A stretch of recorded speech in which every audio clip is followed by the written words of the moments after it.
The CJ Howard Show. Now let's go to CJ Howard.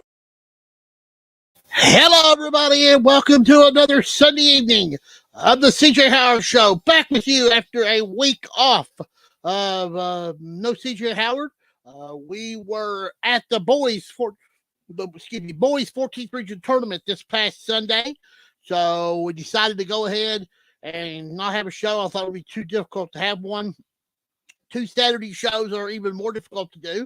So we thought we'd just take the week off. Hello, everybody. I'm CJ Howard with you for the episode number 27 of the CJ Howard Show. We get you ready for what will be a big week. The boys' Sweet 16 going to be happening this coming Wednesday. We got a lot to talk about there. We got a lot to talk about in the girls' Sweet 16. It just come to an end. Last night, Sacred Heart winning their second title back-to-back champions of the tournament. They defeated Bullet East last night 64-46. And we'll talk more about that with a bunch of our people. We've got our coaches here, all but one. Could not get a hold of Elijah Justice. We tried to get a hold of him. Was going to try to get a hold of him. So instead, I done one better. What better man to know more about the 15th region and, of course, the Pikeville Panthers going to state this weekend than the man that's part of the D&D Sports Network. By the way, you can watch us on the D&D Sports Network on Facebook, on YouTube, and also on the CJ Howard Show Facebook page. So you want to give us a call, 1-346-314-0906. We'll take your phone call. But was I getting to... we could not get a hold of Elijah Justice, so instead, Daryl McCoy is going to come on, talk about the Panthers, and talk about their showdown coming up with the Laurel Jaguars down there at Rupp Arena coming up Wednesday night. We're going to have Shannon Hoskins with us, champions in the 14th region. We're going to talk with Shannon Hoskins as he gets back in the winner's circle after a year being out. They're back in it, and he'll be here at 8:30. 9 o'clock, Nate Valentine for the Laurel Jaguars will join us as he gets set for what will be one of the most guard-oriented matchups in state tournament history between the Pikeville Panthers, the defending All-A state champions, and the Laurel Jaguars all year long. We've got a phone call. We're going to hit it right off the bat here as we're going to see who we got here. Okay, we're going to go ahead, caller. You're on the CJ Howard Show. I'm doing very well, Ryan. How are you doing on this fine Sunday evening?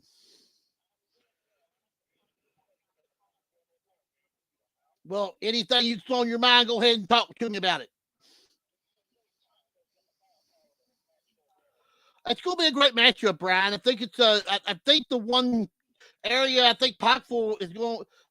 They've got a couple of big guys. North Laurel's got a couple of big guys, but the matchup's going to come down to guard play. Reed Shepherd, well known. We're going to get to see Reed Shepherd for the first time play on the Rupp Arena floor. How nervous will he be? How will North Laurel play as a team down there? When you've not been down there for a long time, sometimes you get really nervous, especially when you know you're already a UK commit. So I have to see how that plays out. This is going to be a phenomenal game, Ryan, though. It's going to be a battle of two really great coaches, Elijah Justice and Nate Valentine, and just two really good basketball teams.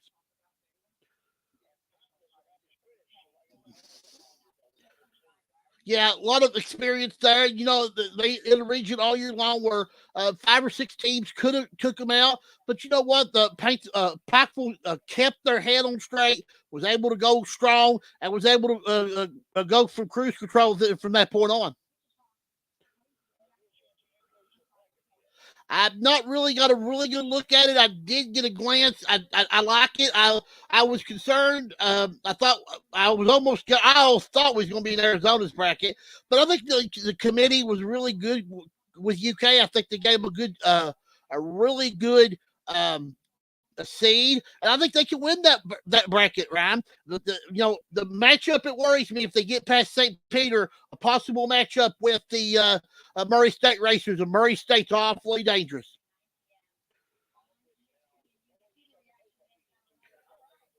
Tomorrow's game is right now in.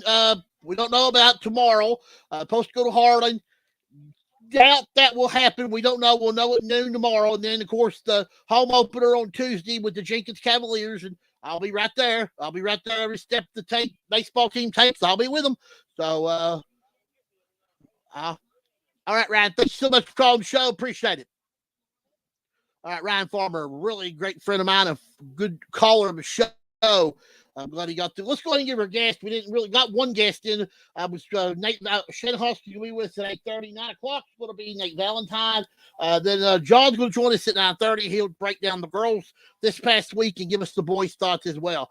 Guys, let me your comments. We've already got David Tiny Cottle already said hello. Say Jay. Was supposed to be a co-host. Do not know what has happened to the Q-Man. He's supposed to have been with me tonight. I reminded him, and I've not heard back from him. So I will be solo for as of right now. But we'll see where that takes me. We're going to get Daryl in here. We got a lot going on, and I'm going to go ahead and bring Daryl in the stream with me because there's really no use to sit here and talk when I can talk to somebody. Where's this right now? One half of the D&D Sports Network tag team, Daryl McCoy, with me. And Daryl, it's great to have you with us. You too, CJ. Thanks for having me on, brother. No problemo. If anybody knows about Pikeville and know what the season they've had and the coaching and the players, you would know that. So I thought you'd be the perfect person to bring on here. And let's talk a little bit. Let's first of all talk about the phenomenal job you guys done this past week down at the 15th Region Tournament. I don't know if a lot of people, I know they've told you this in messages and sides, most phenomenal coverage I've seen of any tournament put on by you guys. Tremendous job, and I want to congratulate you on the super job you guys did.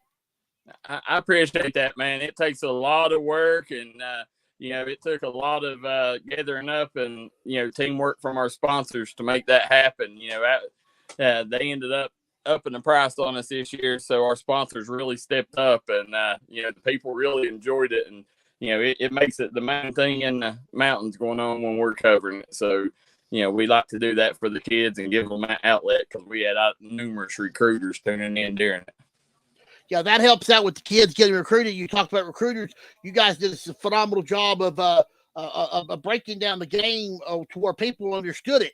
And a lot of your people that watch, you was getting 1,000 people at a time watching some of the games. Well, I on a couple of them, I think it even reached up around 2,500. So, we're definitely blessed. We do it for the right reason. Nobody knows the kids like we do inside out, and in return, it's a good product that the people tune in and see. The same company's done it for 32 years, I think, around here, and last year was our first year, and we ended up beating them by 68,000 views last year, and we ended up beating them again this year. So, it's the people definitely like what we're putting out there, and we can't thank them enough for tuning in. You had one surprise team in the finals and one that was supposed to be there. I think a lot of people thought that Paintsville and Pikeville would get to the finals, but Pike Central showed a lot of guts and a lot of character. And they played their butts off, and they deserve. I thought they had maybe one or two more substitutes. I think they could have probably pulled an upset. Yeah, Pike Central, they're a team that they really. Nobody expected them to be there. They started the season 0-4, and it ended up they was kind of a ragtag group. Josh DeToy joined the team. He went back to Tate's Creek and couldn't get eligible, so he come back to Pike Central and ended up averaging 23 points a game, I think it was, and really gave them an opportunity. And then the freshman Jaden Stewart with sophomore Jalen Rigdon, gave them a bona fide big three. And, we started seeing that storm coming in the district tournament when they beat Belfry. They swept them 3 times, so you knew that they was that caliber of team. But it really, though, when Coach Ratliff's mother died back, I think it was January, Hobo McCoy stepped in, beat a really good McGoffin County team. And them boys never left that momentum behind. That they just kept building on that and playing for Coach Ratliff and ended up in the region finals with the storybook ending. They didn't win it all, but as you know, in Kentucky we got the Sweet 16. So, if you get in the region championship, those are teams that's remembered for years to come. Oh yeah, no doubt about that. Also, people need not to forget too. Coach Ratliff was actually coaching football, and then he turns around 1 week later, he's coaching the basketball team. So, it was a surprise, I think, that he took the basketball team at the time he took them. Yeah, it was definitely a surprise. It's not out of his comfort zone. He coached basketball in the past, but he's he done a job that I think I don't think many people would have took and bet he could have done that good of a job with them. And, that man right there, I don't know, going forward, but he deserves to stay there as long as he wants to after that job he done this year. No question about that. All right, let's talk about the Packville Panthers. They've had a great year, 31-2 on the year. They get set to go play. A North Laurel team. The talk of this game, Daryl, guard play, and it's going to come down to guard play in this game because it ain't going to be about the big guys. It's going to come down to Reed Shepherd, and I'm trying to remember what the babyface assassin you call the point guard for Pikeville. He was so smooth, so athletic. This is going to be a phenomenal matchup in the guards here at Rupp Arena. I tell you, CJ, if there's one kid in the state that you want to buy a ticket to watch, it's Keon Warwick's, the baby-faced assassin. He's 5'6", and he's the biggest mismatch problem in Eastern Kentucky, hands down. Just a super player, come back for his 5th year and couldn't be more happy, for the kid to where he's at, the ending that he's having to his season. But, this, as you mentioned, the guard play, everybody knows about Kean, but the kid that don't get the respect is Lathan Hall. That's a young man that going into the region tournament, he was tasked with guarding Trenton Atkins from Lawrence County, who is a 20 or not Trenton Atkins, sorry, Cody Maynard, who's a 2,000 point scorer, averaged 23 a game. Josh DeToy averaged 23 plus a game, 2,000 point scorer. And then trying to think who it was they had in the first round there, CJ. Who am I? Who am I missing? Pikeville played, was it Belfry? No, it wasn't Belfry. It was Martin County. Yeah. They had Martin County. So you have Brady Dingus, who's another 2,000. Between them 3 players, they had nearly 7,000 career points, and every one of them averaged 23 plus a game. And Lathan Hall come out, locked Brady Dingus down to 13 points. He held Cody Maynard to 2 points in the first half. Held Josh DeToy, I think it was to 5 points. You take and you got 7,000 career points, and he held them to under 20 combined. That's an elite defender. And, he's been known as the best two-way player in the region for a long time. So, Reed Shepherd, he's not one of them players you can stop. You can just contain him. But I can tell you what, he's going to have a rough day with Lathan Hall. We talk about the guard play, but, we don't get much mention about the inside play of Pikeville because Ryan Davidson's in there for North Laurel. They've got also a couple other big boys in there. This matchup may develop when we don't think it's going to develop, because I think it's one of those matchups that if Pikeville can out rebound North Laurel, I think they got a chance of beating them. Yeah, I can hear you a lot better now, CJ. You was having some I don't know what it was you just done, but I can hear you a lot better now. Okay. There you go. Sorry. You talk about rebounding. Rebounding, Pikeville's going to have a huge advantage. Listen, all year long, of course, their backcourt, gets all the praise. But their front court, I mean, they got 5 players that go 6'3" plus. They go 6'5", 6'5", 6'7". I mean, they got 6'5" kids coming off the bench, by far the deepest front court. And, rebounding is where they make their mark. I mean, Nick Robinson and Tate Waters, them two have just been extremely physical in this postseason run. And it really gave teams problems. Nick Robinson, I think he's actually leading the state in field goal percentage. And he also averaging a double-double, UPike commit. Then, and that's not even talking about the blue chipper on the team, Riley Salmon. So, this team, I'm telling you, CJ, Pikeville, I really think Pikeville's a better team than North Laurel. I think the winner of this game is going to be in the finals.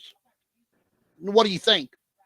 I mean, George Rogers Clark is there, but I think I think if George Rogers Clark is one of those teams that everybody's watching, they know that think they're a heavy favorite, but we're March Madness. Anything can happen. Yeah, that's the tough thing. Whoever wins it, gets GRC. And, I've watched GRC, I think 3 times this year. And they've definitely been the best team I've seen in the state. But I think that, coming out of that top, I mean, that Ashland team's a scary team too. I mean, they share the basketball. You wonder if they're going to have a night when they're not shooting well. That's going to be their hindrance. But I think you got about 5 teams that legitimately can win this. And to think that Pikeville ain't one of them, I mean, you'd be sorely mistaken. They've only lost 2 games all year long, and that was to Paintsville on alumni night, and then that was the number 4 team in the state, Bowling Green, on a buzzer beater in AIT. You was talking about the bottom bracket there. It's loaded with full team, great teams. You got Warren Central Mayo, you got Lyon County, John Harden, Henry Clay Murray, and then Covington Catholic Ashland, loaded in the bottom bracket. That's why I think it's a little bit better. You can maneuver a lot more in the upper bracket than you can the lower bracket. Yeah, of course, a dream matchup for us would be Pikeville and Ashland. I definitely want to see Perry Central, have a good showing, but I think up there in that top half, I watched them this summer. That Lyon County team, it's going to take a heck of a team to beat them out. Travis Perry, he can score with the best of them. And, when I watched them this summer, he actually outplayed Reed Shepherd in that head-to-head matchup. It's going to be a phenomenal tournament. I can't wait. I've been trying to see some odds. People have been picking games, who their favorites. A lot of people have been picking Pikeville, but then some people have been pick. I think a lot of people are making their picks off of the All-A champions and one got 2 losses. How will North respond playing in their first ever state tournament? Reed Shepherd's first ever state tournament game. It's going to be a lot of questions need to be asked and a lot of questions need to be answered. It's just going to be a phenomenal tournament. CJ, the thing that I'm really worried about with Pikeville is we've seen it with the girls and we've seen it year in, year out. When you get down to state, it's officiated different, and it's really, I'm telling you, it hurts mountain teams the way that the officiating around here allows them to play. We love it because we love physical basketball around here. But once we get down to state, it really hurts us. Now, you being in Rupp Arena, that Reed Shepherd's going to come out with all the fanfare, so he's going to get the call down there anyways. Well, Lathan Hall, as hard as he guards, that's a matchup, to keep an eye on. If he stays out of foul trouble, I think they beat him. But I'll tell you one thing, too. Pikeville, and it's, I think Pikeville isn't playing as good as what they was playing in late December, early January. Even though they won the region, I still think that, they got to get some stuff fixed. Yeah, I agree on that. Yeah, you got a couple of days, still got a couple of days to get ready for that. and as well.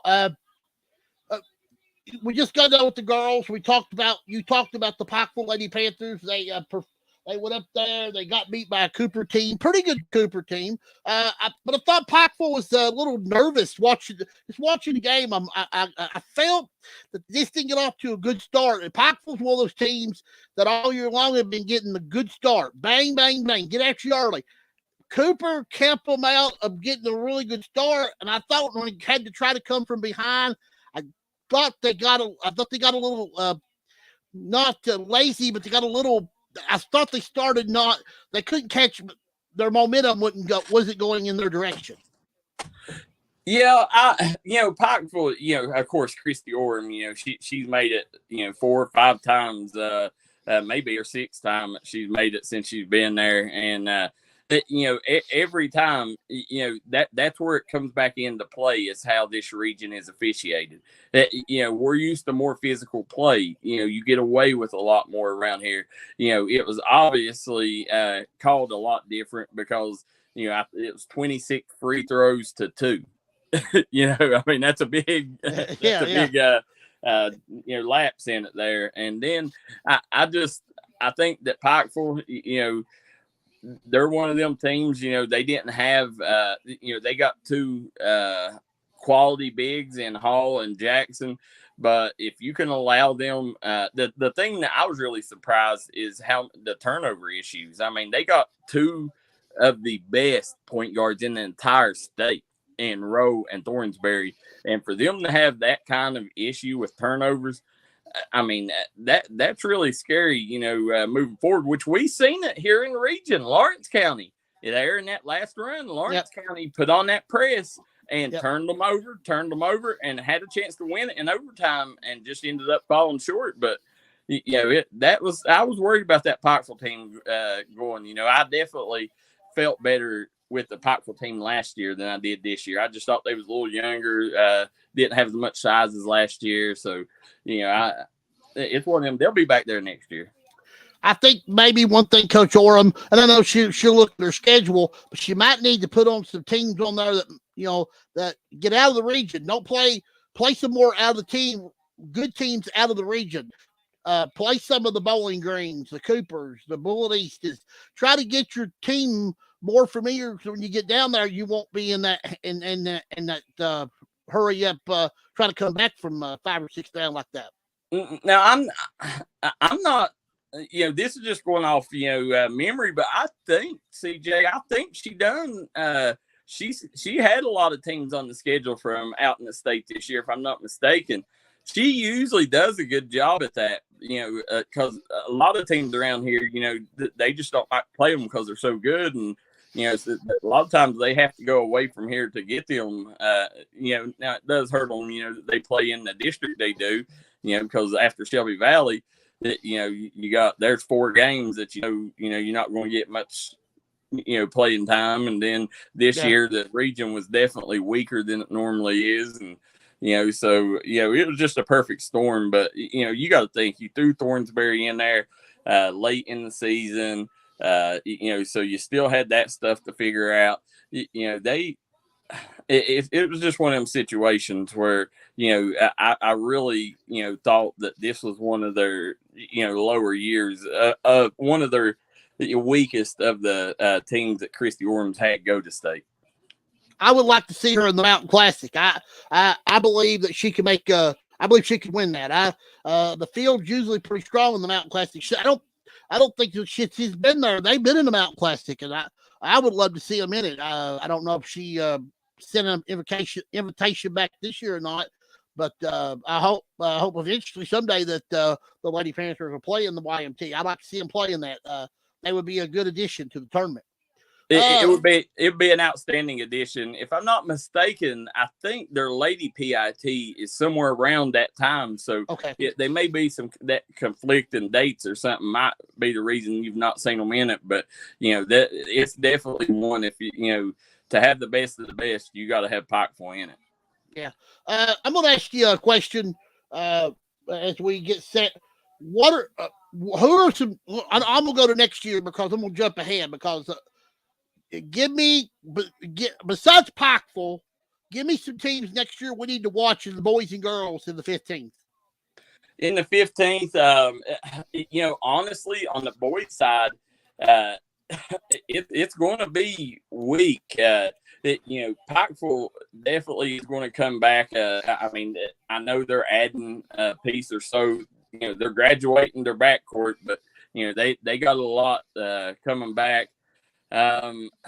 Martin County, they're going to be young, but they're going to be good. Belfry. Now, if Dean and Clark stays there, they're going to be a team that's going to be right there in the thick of things at the end. Pike Central, they're going to be a team to watch out for. Really, next year, man. See, I'm worried about the 15th. Floyd Central should have a good year. They got a lot of juniors and seniors. But everywhere you look, there's a strong senior class. This 2022 class, everybody knew coming for years, that it was coming. But and you never know, if they pass the rule, the transfer rule where you're allowed a free transfer, then a lot of things can change. But on the girls' side, Pikeville's going to be strong again. Shelby Valley's going to be strong. People think because they're getting rid of Ellsworth and Rowe, they're going to be down. No, they're not going to be. They're definitely going to be good with Kylie Alvin coming up. Lawrence County may be the favorite, coming into next year with Kinsley Feltner, leading that show. Painful. They finished strong with Emmy Priest and them. They're going to end up having another solid year. Floyd Central, they just got a big time transfer that's going to help them. We've not broke it yet, but they got one of the other top players in the region that's transferred over. So they're going to be right there in the thick of things. Those are really the Denise Campbell at Pike Central. They're going to have a solid team as well. We've seen her scare a few teams this year, knock off a couple wins or twos, but they're going to be the other one. So you're going to have about 5 teams on the girls' side. And the boys' side, you're going to be lucky to have 4 or 5. It's not going to be like this year when you got 8 teams that's got a chance to win it. Daryl, are you busy? No. Do you want to hang out with me? I'm here, CJ. I don't have a co-host tonight. I was supposed to be in the queue, ma'am. Something's come up. It would be awesome if you could spend the rest of the show with me. Is that okay? That's fine, CJ. If you need me, I'll stay in. Oh, yeah, that'd be awesome. Yeah. I have one other question. I did see a coaching change you guys had in the 15th. On the girls' side, Johnson Central needing a girls' coach. Talk about that. I saw that in the jobs opening in the KHSAA. Yeah, Tommy McKenzie, he coached boys and girls this year. You seen it really. I think it really hurt Coach on the boys' side because he was having to split his time. So I'm glad to see. But whoever gets that job, his daughter.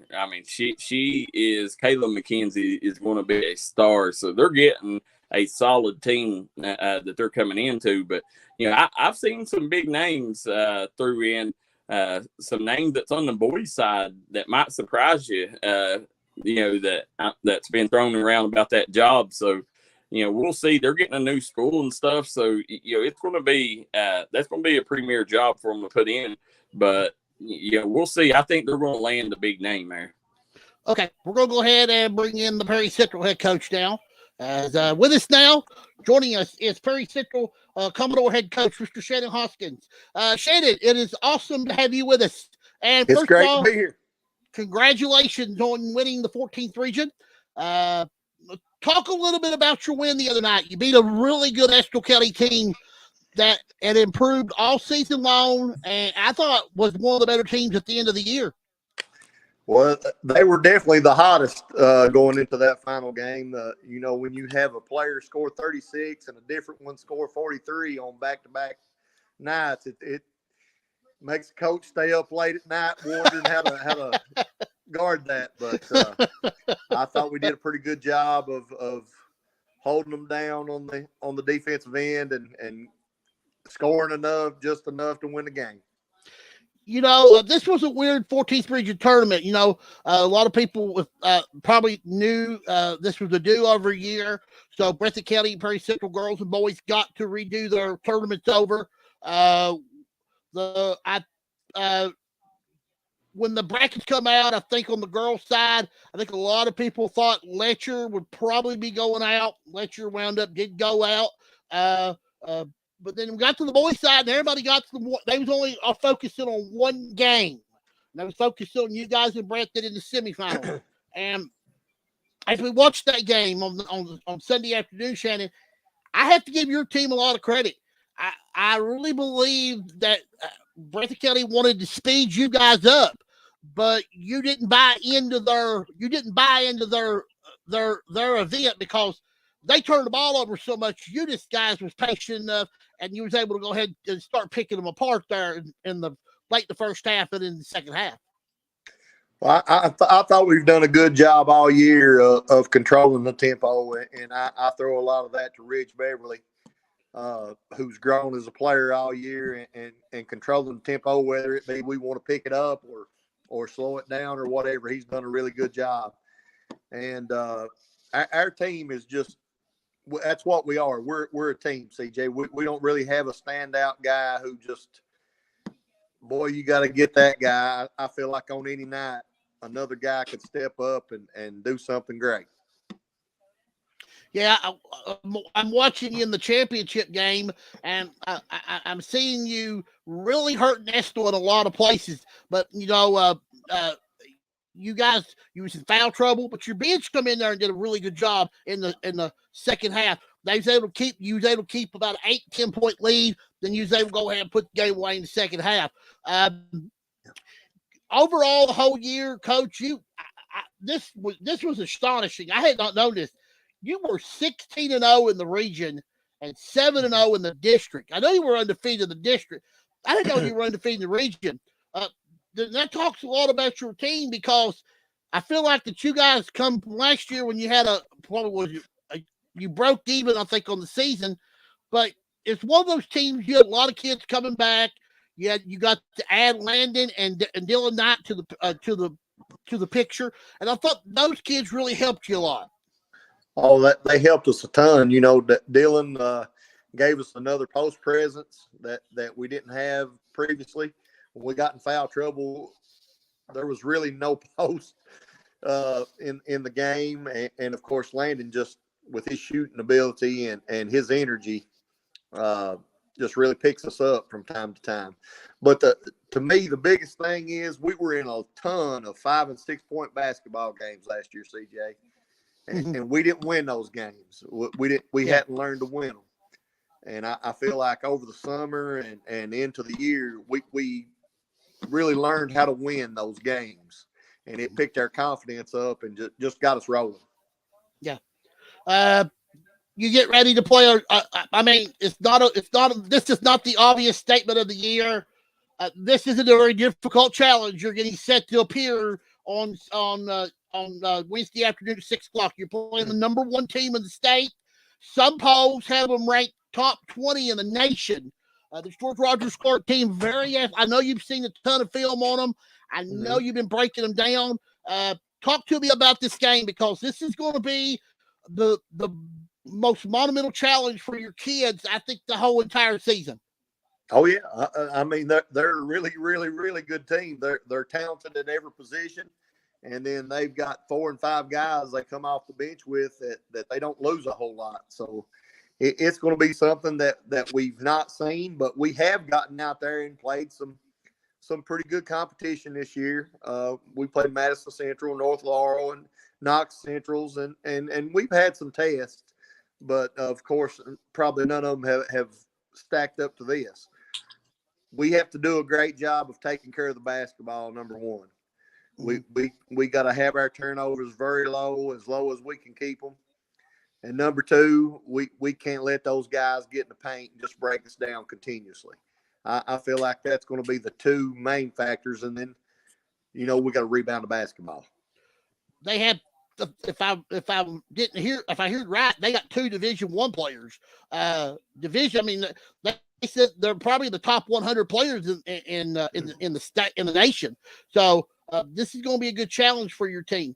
The big picture here, though, Coach, you have nothing to lose. You're playing with house money. George Rogers Clark actually has a lot to lose because they're probably the overwhelming favorite to win this tournament.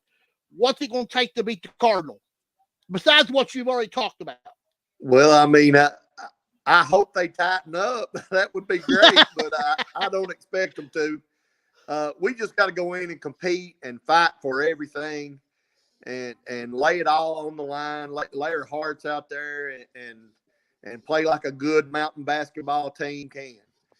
And I think that if we do that, win or lose, we're going to come out with a little respect. Yeah. Go ahead, Daryl. You got any questions for Coach? Yeah, Coach. I obviously, by the way, we did pick y'all preseason to win the 14th, but the thing I like about y'all's team is, y'all can play multiple ways. You can play physical, or you can play ball like they get out and run like they do downstate. I really think that McKenzie down low gives you a lot of versatility. You got athletes on the wings, and you got a veteran point guard in Beverly who really controls things, don't make a lot of mistakes. Heading into what do you think? Going obviously, Wednesday afternoon you'll be down there and we'll get to see how y'all play.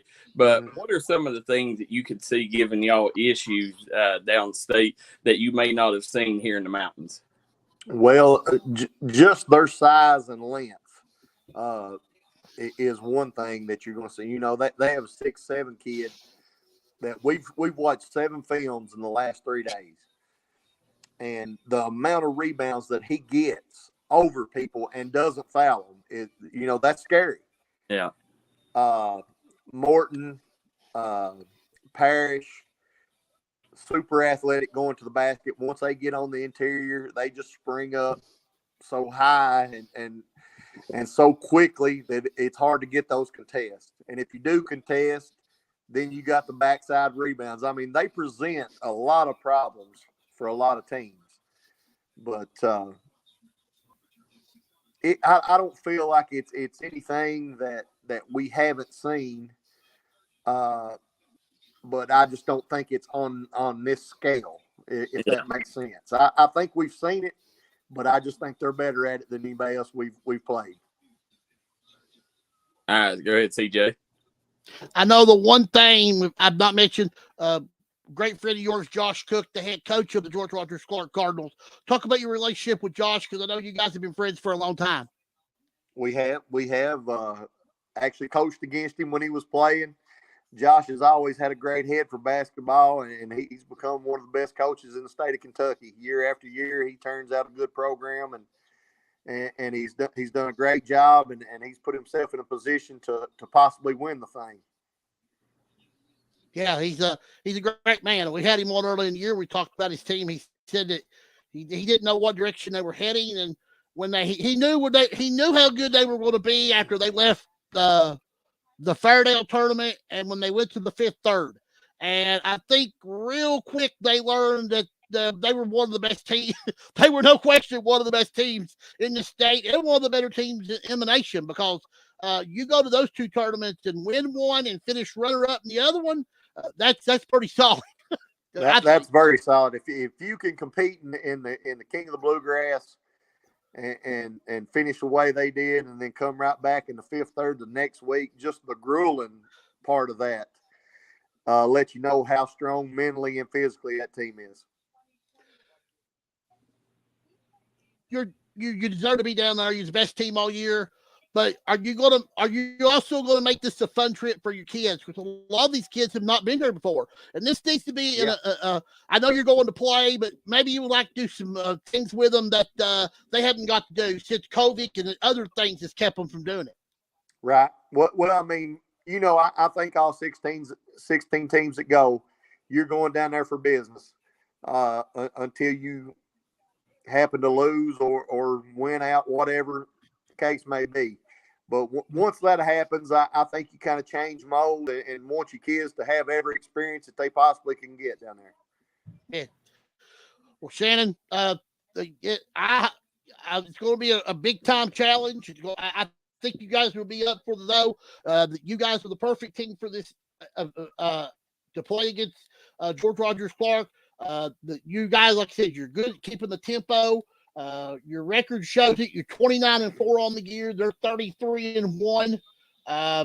Two of the best records in this tournament. It's going to be a classic. It's going to be at 6:00 Wednesday afternoon. And I'm going to tell you where at right now. Wednesday evening, down at the second session of the Boys Sweet 16, there won't be a seat in the house. Mountain people load up they'll fill every seat. It'll be full before your game probably even starts because everybody from Pikeville and North Laurel and just an average basketball fan are going to be there from the mountains to come watch the mountain teams play.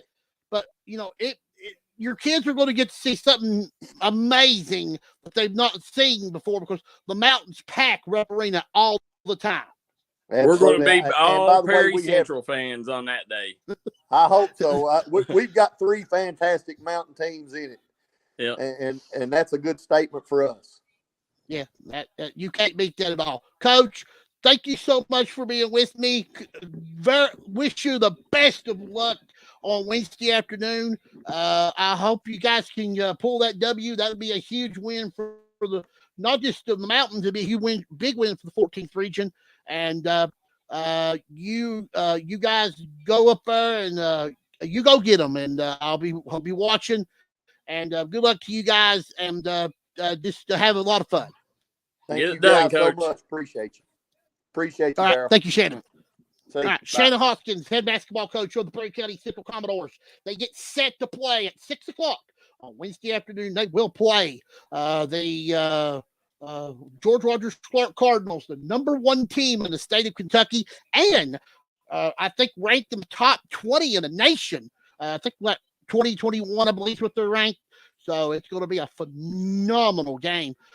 What's your thoughts about that game, Darryl? I know you also keep your eye on 14th region basketball. What's your thought about that game? I think it's a horrible draw. I think that it's one of them that listen. I've watched this team. I've become a fan of them. The style they play. I mean, they got some kids on the wings that can really rise above the rim, play a fun style basketball that they can morph into whatever style you need.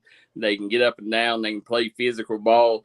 I just think that they're running into a tough task in that first round there, and GRC, they're going to be pumped. They're coming in as the overall favorite, and it's just definitely going to be a rough day. I mean, if we was Vegas, I mean, I think the odds would be pretty big favoring GRC.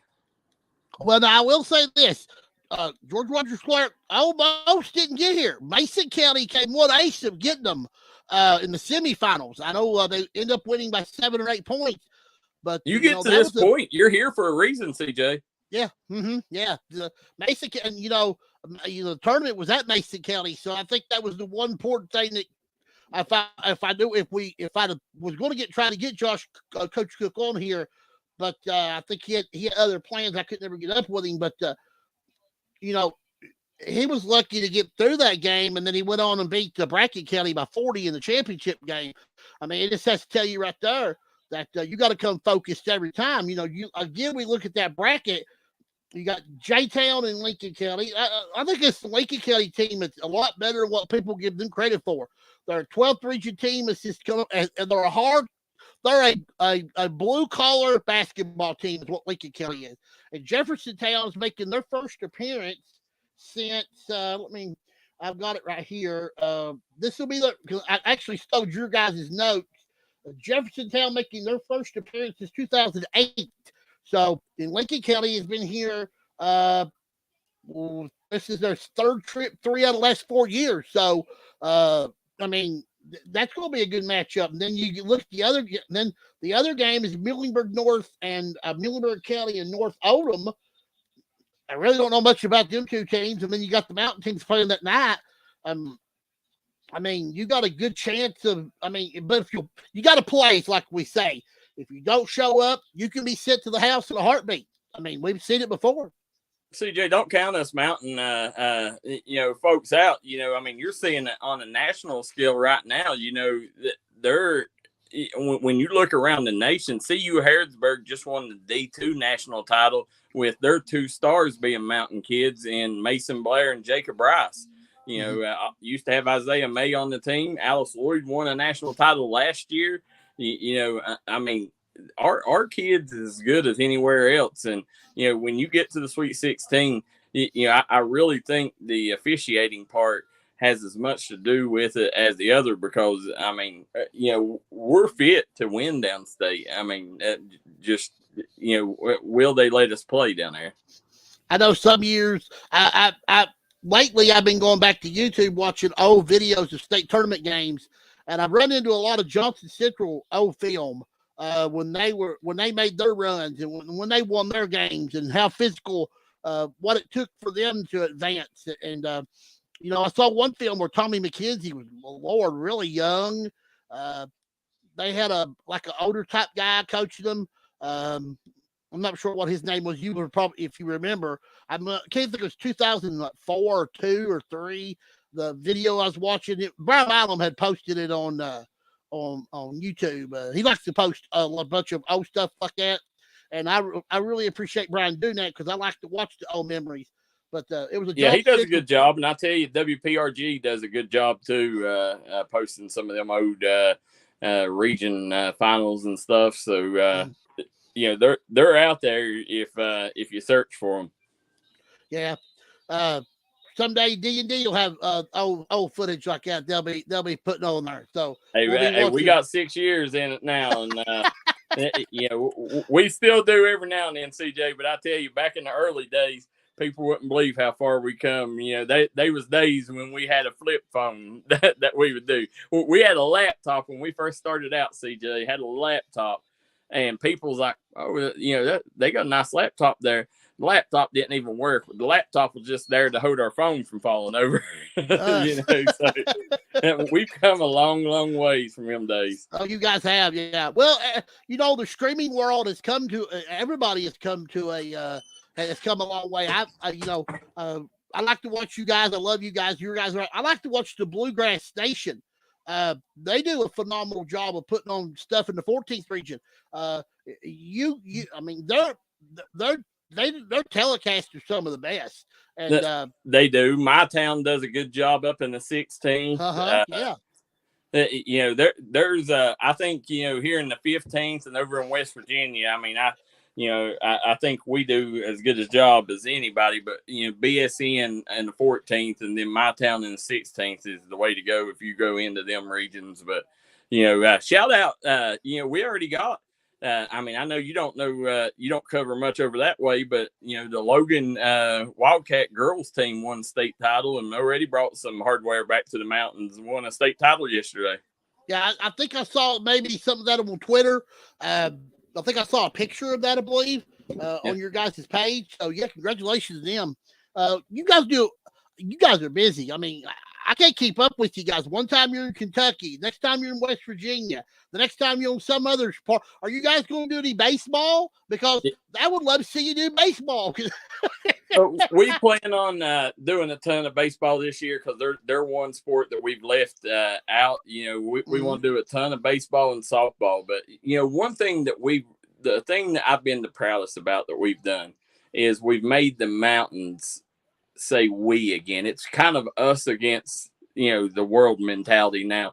You got people, in middle school in Harts, West Virginia, caring about what's going on in Hyman, Kentucky. You got, and it's kind of, that's what it's about. Only people here in the mountains, we know what it's like to be mountain folk, and that's what we want. We want to take them, push. We've been asked millions of times to come out to Louisville, come out to Lexington, do games.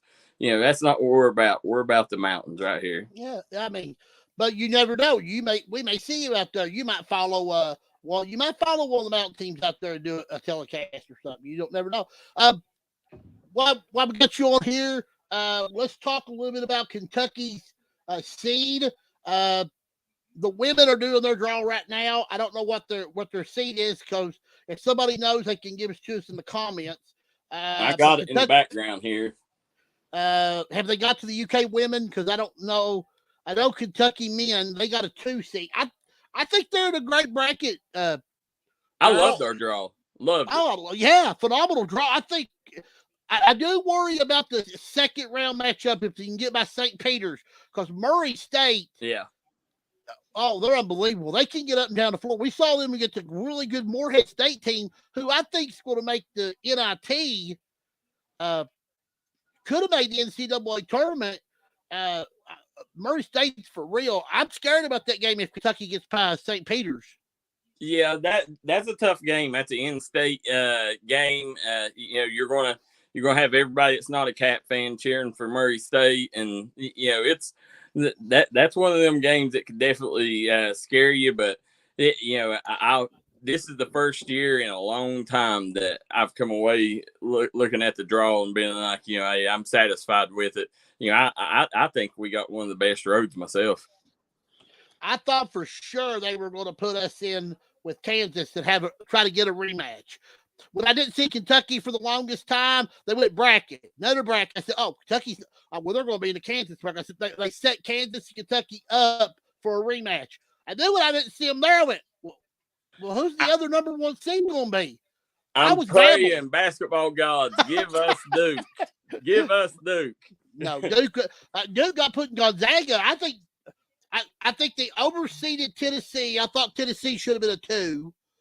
I thought they could have been a 1. I thought Duke should not have been a 2 in Gonzaga. I thought Duke should have been a 2 somewhere else. And then there was a couple other seeds I didn't agree with. How does Michigan, how do they get in with a 17-14 record and they got in? How does that happen? But I like Michigan. I like Michigan, but you had Dayton out there who had a record of 23-8, didn't even make the tournament. And Michigan here, 17-14, makes it. It makes it pretty easily. Yeah, you hate that. It's not fair. Definitely the way they do it. One of the biggest shakes is Bellarmine not getting in. Yeah, that was a joke. Yeah, and they're not even getting to play in the NIT either. And that's just sad that after the season they had, winning the conference, and then that ended up happening to you. I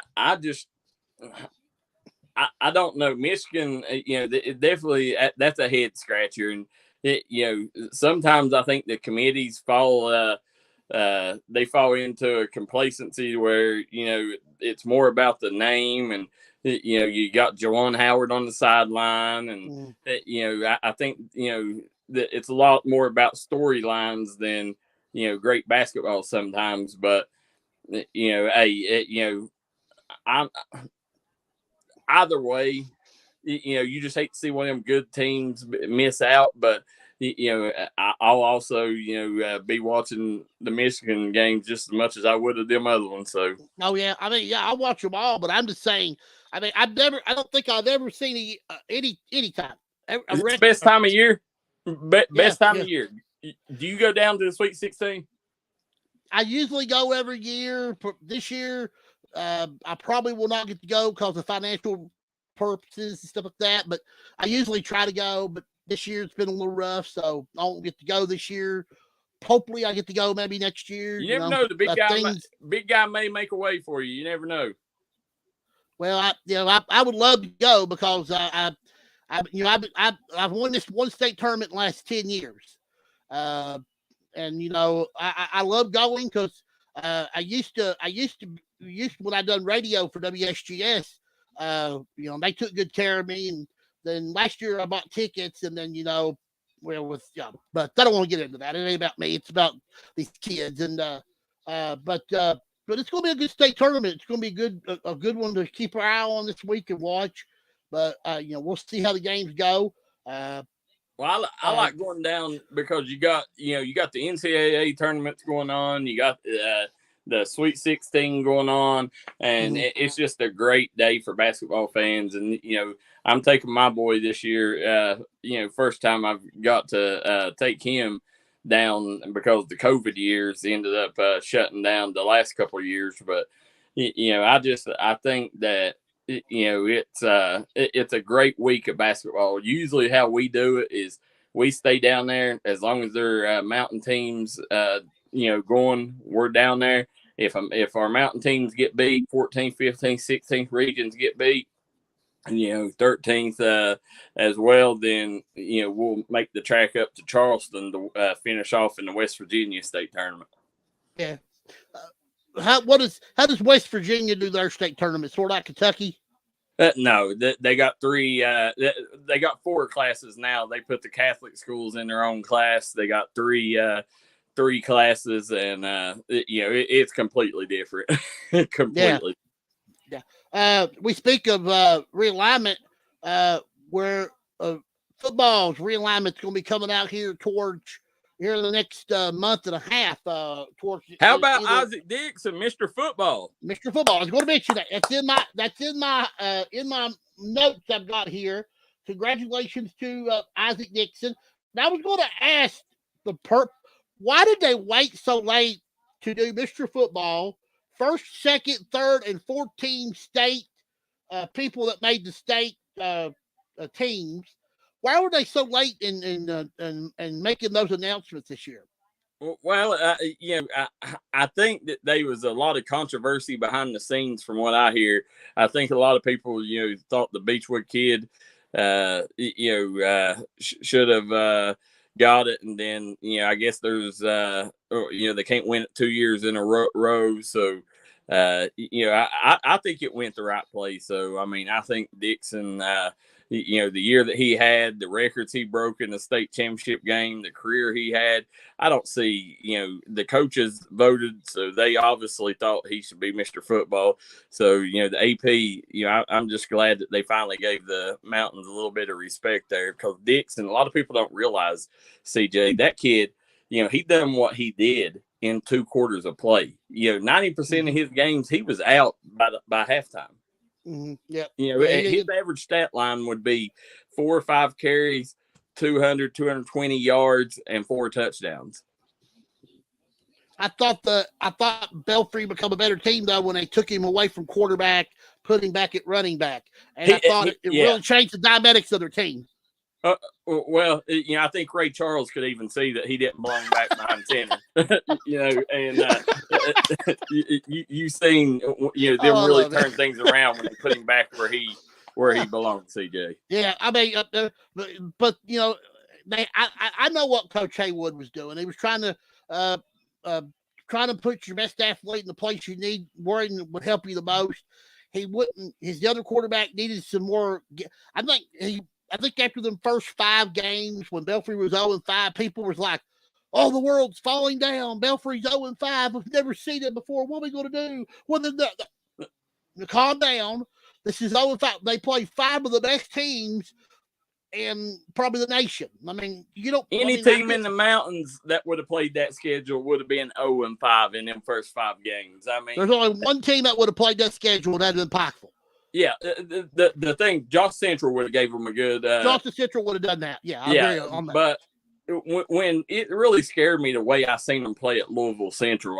They just didn't look good at that point, and that was really the turning point with the Dixon. But the thing is Haywood, he had a kid in Thomas Varney that really was able to be that kind of athlete at quarterback, and they thought that they could strike gold twice with Dixon, but Dixon's a different runner. He's a downhill runner, and he's just not that kind of athlete. As good as he is, he's not, not in that. He don't have the ability, to do that. And I just think that was something that whenever they decided to take and put him back where he belongs, not only did it affect him, but it affected other players because they're used to Isaac being in that backfield, not under center. So it was a project that went wrong, and you just hope now that things pan out and, the kid lands somewhere good in college. And, at least we got Mr. Football back in the Cofields. Yeah, no doubt about that. He'll be getting a lot of looks too. I think he'll wind up at a good school. Now with us, the head basketball coach of the Laurel Jaguars and the champions of the 13th region, Mr. Nate Valentine. Coach, it's an honor to have you. Congratulations. I know you've heard a lot of that the last week and a little bit to change. Your team last week, unbelievable, or 2 weeks ago, unbelievable effort down there in the 13th region. Played some really great basketball, probably some of the best you played all year.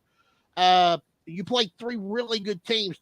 Talk about your team and talk about how this might have been a good turning point for you guys as a whole team. Well, just to be, in the final 16 to be able to go play next week is a huge honor, and that champions of the 13th region, it's got a good sound to it. But had a tough road, playing all teams that won 20 games in the regular season. Lynn Camp there in the first round had a great year, and Bell County obviously a great year as well, won 25 games, and and then Knox Central, the giant of the 13th the last 3 years, and they've earned it and they've won it the last 3. So just good to finally get over the hump and get North Laurel back in the Sweet 16, and first time in 10 years, second time in school history, and still searching for that first Sweet 16 win. So we're hoping we can get that first one.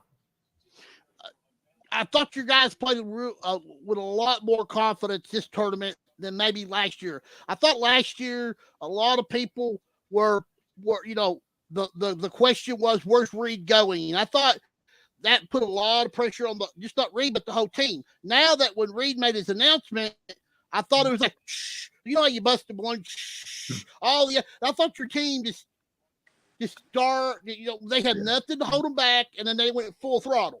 And I thought they really showed how good they really were as a whole team, because you had people watching with a little microscope, and I thought now nobody was doing that this year. You guys just ran off, and you were the best team. Yeah, we're really young last year. We have 3 seniors this year, but last year we had 1 senior who was injured much of the year. So we were playing mainly freshmen and sophomores, and then a couple juniors there last year. So we were just really young, and at the beginning of the year I thought we could be really good, but I thought maybe still a year away from making a good run. And then you looked up and we were 19-0 and like second or third in the state, and we just got on a tear there. And just came up short there in the final game against Knox. But this year, I think we were more prepared. We'd been there before. We played a very difficult, challenging schedule, a lot of different tournaments and environments. Played in the King of the Bluegrass and played in Lexington Catholic's tournament.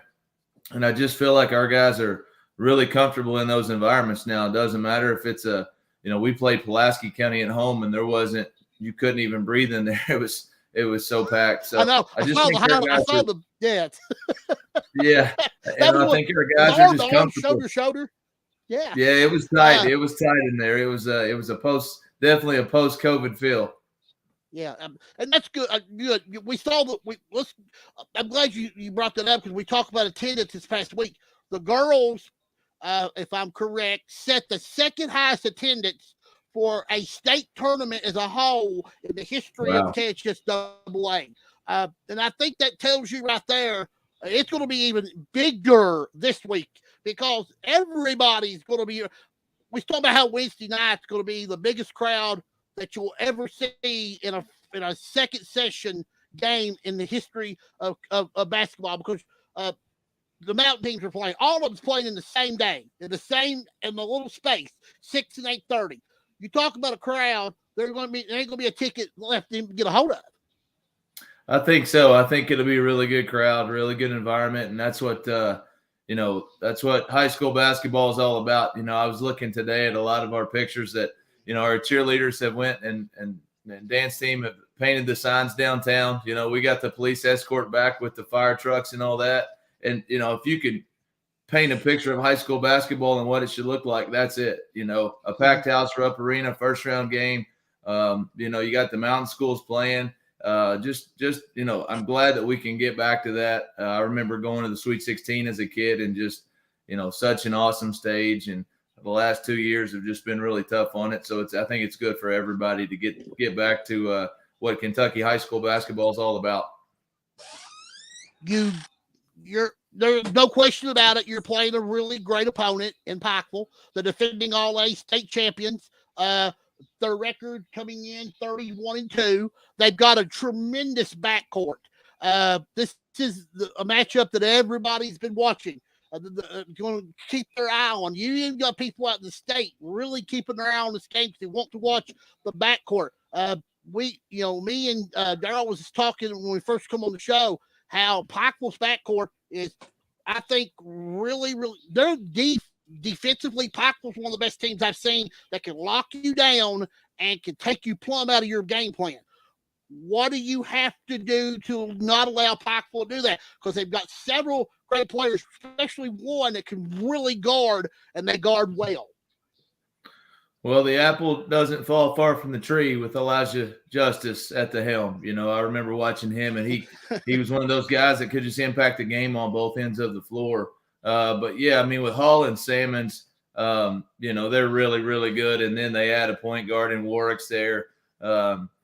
He makes them really good. But, they're just like you said, defensively, those guys. Lathan Hall's one of the best defenders I think I've seen all season long. And, he's so strong and physical and smart, and those guys are good, and Salmons has tremendous length.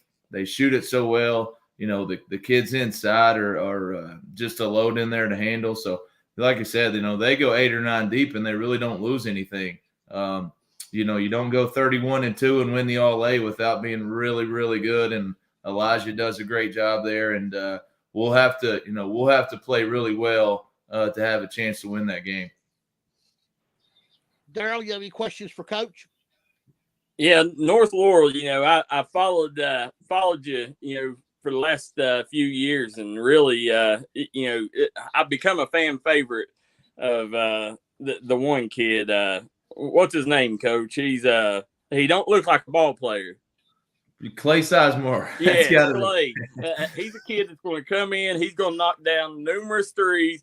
And people don't believe me, but he done the best job I've ever seen done on Travis Perry this summer down there in that tournament. And I was like, this kid, if they put him out there and he face guards somebody, he can make it miserable on him. I'm really become a big fan of his, Coach. Of course, reading them, you guys are fun to watch. And I tell you, if y'all make it past the first round, I'll be your biggest fan. Yeah, it's a fun group to coach. Clay, he just shoots it so well from anywhere. And, he's undersized, and, he shoots that runner. He's got a runner from 18 feet going across his body, and people are just in awe when they watch him play. It's fun going and playing in different parts of the state with people that have never watched him play because the fans just fall in love with him. But the leadership looks like he's pulled him out of the band to come play ball. yeah. He doesn't pass the look test, but there's not many games we played all season where we would be the team that you would pick in warm-ups, But our guys just, they're really unselfish, and they play well together, and they're, it's just a really fun group to coach. They get along, and then they just go play. Like I said, nothing bothers them. And, we've been in the most hostile environments you can be in that I've been in as a head coach, with Reed and the attention that he creates. But they just play. They just stick together, and they play, and they don't let anything on the outside bother them. And, I don't know how long this thing will go, but they've been a lot of fun to coach. Well, I'd like to wish you good luck, but I'd be lying, Coach. I understand completely. You got I'm just kidding. Listen, I'll be the biggest North Laurel fan. In that game, against Pikeville, they're obviously my coverage area, so I gotta give a little something to them. But you guys, I've become big fans of not only your team, but you. I've watched you closely, and the way you coach, and you're doing an outstanding job, and you're growing each and every year. And I really like what you're doing there. I think this is definitely not going to be the last time we see you in Lexington. Well, I appreciate it. We get by Pikeville, I'll have a North Laurel T-shirt for you to wear for the second round. 5X. Coach, we always talk about your team, and Clay's one of my favorite players. Clay's one of my favorite people. Tim Sizemore we're great friends. I've known Tim all my life. But Ryan Davison is, I think, your best puzzle piece besides Reed Shepherd, and because he does all the dirty work and he does stuff that, like, I watched the Bell Kitty game comes to mind. Reed was a little missed a couple shots, and Ryan picked the pace up, and he started scoring some buckets, and it just seemed like Ryan picked up the pieces when they really wasn't falling apart from you. They was just, you missed a shot or two, but Ryan did some really great things. Speak about Ryan because I'd love to watch him play such a tough individual. Yeah, he carries the load for us inside. I mean, he put on 15 or 20 pounds in the offseason, just lifting weights hard and changed his body. But, he's shooting since Christmas. He's probably shooting over, 75% from the field. He's just finishing everything around the basket. But he's worked tremendously on his outside shot. He's an excellent three-point shooter now, but, he's 6'4", but he, when we need a rebound, he goes and gets it. If we play somebody that's got a 6'7" kid, he'll guard that guy. He just doesn't back down, and he and Reed, they just play so well together. He knows how to move without the ball, and they know where each other's at. And Reed can draw a double team, and Ryan will cut to the basket, back cut, or he gets that in transition really well, and he catches everything. So, as much as Reed gets, Ryan deserves to get just as much. He's a big piece of the puzzle for us. Yeah. When Ryan, you talk about Clay and the things he does, and Ryan does. Reed does it. He does it exceptionally well as everybody else. Is there being here for the first time in quite a long time? What's it going to take, Coach, to be able to beat this Pikeville team? This is not. I mean, you played a lot of great teams this year. Like you said, you played in some of the best tournaments. You played in some of the best atmospheres. But I think for the first time this year, you're going to face a team in Pikeville that is known for its lockdown defense. What do you have to do to win this ball game?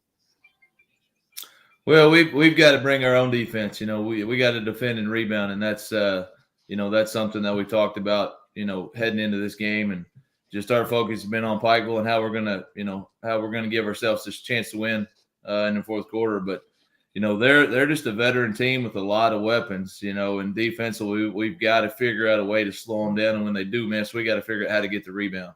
Because those guys go after it so hard, and they're big, strong, and physical. But yeah, defensively, we're gonna have to get creative with it and figure out some ways to move guys around and hopefully get some open looks. And we got to shoot. We got to shoot it well. We got to make shots, and that's what it comes down to in the tournament. A lot of times, just making shots. So. You just a team like that, you just hope to be in the game in the fourth quarter and have a chance to win it.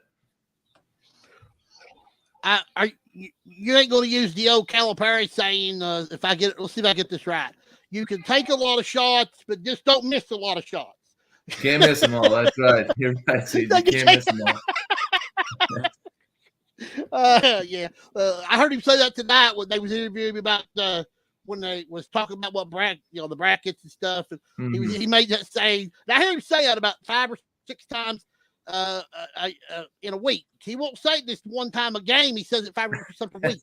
So I think that's his favorite saying. Coach, as I've said to you 100 times, the city of Laurel County couldn't find 2 better coaches than you and Jeff Davis. I have to say that Jeff Davis was your biggest fan after he got eliminated. I saw that he posted a lot of good stuff about you guys, and about Laurel County, and I know Jeff deep down inside he wants to see Laurel County succeed, whether it be him, whether it be you, and I thought that was a really great thing. And for one county to have 2 phenomenal coaches as you guys, you can't have it no other way. Well, I appreciate it. It's been a special place to coach, no doubt about it. I mean, the way the fans have treated us this week and treated our players this week, and we went to every elementary school, on the north side this week, and just the response has been unbelievable. People reaching out to help. You got all the alumni people, just students, administration. Everybody has been so great this week, and just so excited to bring a regional title back to North Laurel, after a 10-year hiatus there. And just hope that our guys can relax and play and have a great showing in the state tournament. I believe you will. I think I've already said it. I've told Darrell. I think this is going to be, of all the first round games, Thursday, Wednesday, I think this is going to be the best game of the entire tournament. I even though there's some good games in the bottom bracket, I just don't think that you and Pikeville's game nobody's going to be able to match the intensity, the athleticism, and the ability on both sides of the floor. It's going to come down to one play or another, but it's going to be such an intense game. I don't think the rest of them other games can even come close to the intensity. And that's what I can't wait to see come Wednesday night as you guys head to Rupp Arena. Yeah, it's going to be a lot of fun. I think it'll be a great crowd. Obviously, two great teams, and it's what you ask for. It's what you want when you start in June and you start playing on those summer games. Is you want an opportunity to be in this game and to be able to play well. And we'll see what happens on Wednesday night. Well, Coach, I want to say good luck to you guys. It will be a phenomenal effort, and they will play Pikeville and North Laurel. It's going to be at 8:30, the late game in Rupp Arena. As I told you already, if you ain't got a ticket, you're probably plumb out of luck because there ain't going to be any. Because the three mountain schools playing and people that are just general basketball, they've done got those tickets gobbled up, so you won't be able to get a seat. So if you ain't got yours now, maybe North Laurel might have a couple to sell you, or we got you covered. Coach, good luck to you this coming week. You guys have a safe trip down there. Enjoy yourself, and good luck to you. And we'll see how far you can go. Very good. I appreciate it. Thank you, guys. Thank you, Coach. Coach Nate Valentine of the North Laurel Jaguars as they get set to play the Pikeville Panthers coming up at 8:30 on Wednesday night at the Boys Sweet 16. Game one of that night is going to be Jeffersontown. Game one will be Perry Central and George Rogers Clark at 6 o'clock. Jeffersontown, Lincoln County start off the session one at 11 with their game. Muhlenberg County, North Hardin at 1:30. Then on Thursday, you got Warren Central taking on Mayo, Lyon County versus John Hardin. Henry Clay back in the tournament for the first time since 2005, playing Murray. And then two of the favorites, Covington Catholic and Ashland, going to be there as well. And I have lost Darrell. He has disappeared on me. So hopefully he will return here in just a minute as we get set. That is the schedule for Rupp Arena. Darrell has returned. Let me get him back in here on the stream. I lost him. He's back now. You was cutting out on me there. I reset, make sure it wasn't mine. Okay. Do I sound good now? Yeah, you good. Okay. All right. I don't know if you watched us the week before last, Darrell. Was going to try to get you on the show to break down the 15th region brackets. And you had some things that you had to do, so you couldn't be on the show. We talked that night about the Hall of Fame, the KHS AA Hall of Fame, and now the other Hall of Fame, also its members has been listed. The Kentucky High School Basketball Hall of Fame. Now these are two separate Hall of Fames, and I need to probably tell people the KHS AA. You have to be a referee, a player, a coach, an administrator. But now the Kentucky one is a different list. There's other things that you can do to get it in there as well. Now, here are the ones that were on the KHS AA one. We had Al Baker, an athlete from Trigg County. David Couch, athlete from Johnson Central and a contributor of KBE. Albert Cummings from Brooksville, Ned Folks, coach at Boone County, Michael Glazer, coach at St. X, Lauren Lou Golden, she was an official in the state of Kentucky, Dale Mayberry, head coach at PRP, Hoover Neese, head coach at Estill County, Jade Perry, an athlete at Muhlenberg North, Sierra Ricketts, athlete from Fairdale, Bob Roberts, a contributor from Richmond, Trey Scroggins, a former the coach from Louisville Central. Kelly Wells, of course, Pikeville's AD now, and we know the achievements that Kelly's done. Anthony Ty Scroggins. Trey Scroggins, excuse me. Thank you, Darryl. I knew I said that wrong. But him, and then Coach, of course, Jim Matney, and then Coach Dale Muller. I want to go back to Coach Scroggins and Coach Matney. Did you mention Anthony Epps, sir? I did, but I want to go back to those two for one purpose. We lost both of these men this past season in football. Coach Scroggins, if I'm correct, Darryl, we lost him in January. Is that right? Is that correct? It may have been January. I was thinking it was late last year. Okay. I know he passed on. And then, of course, Coach Jim Matney passing away right before the football season began. To put those two men in the Hall of Fame, Darryl, I think was a great gesture, and I love it. I'm so glad they did. Well, sometimes, obviously we couldn't have seen, their passings coming.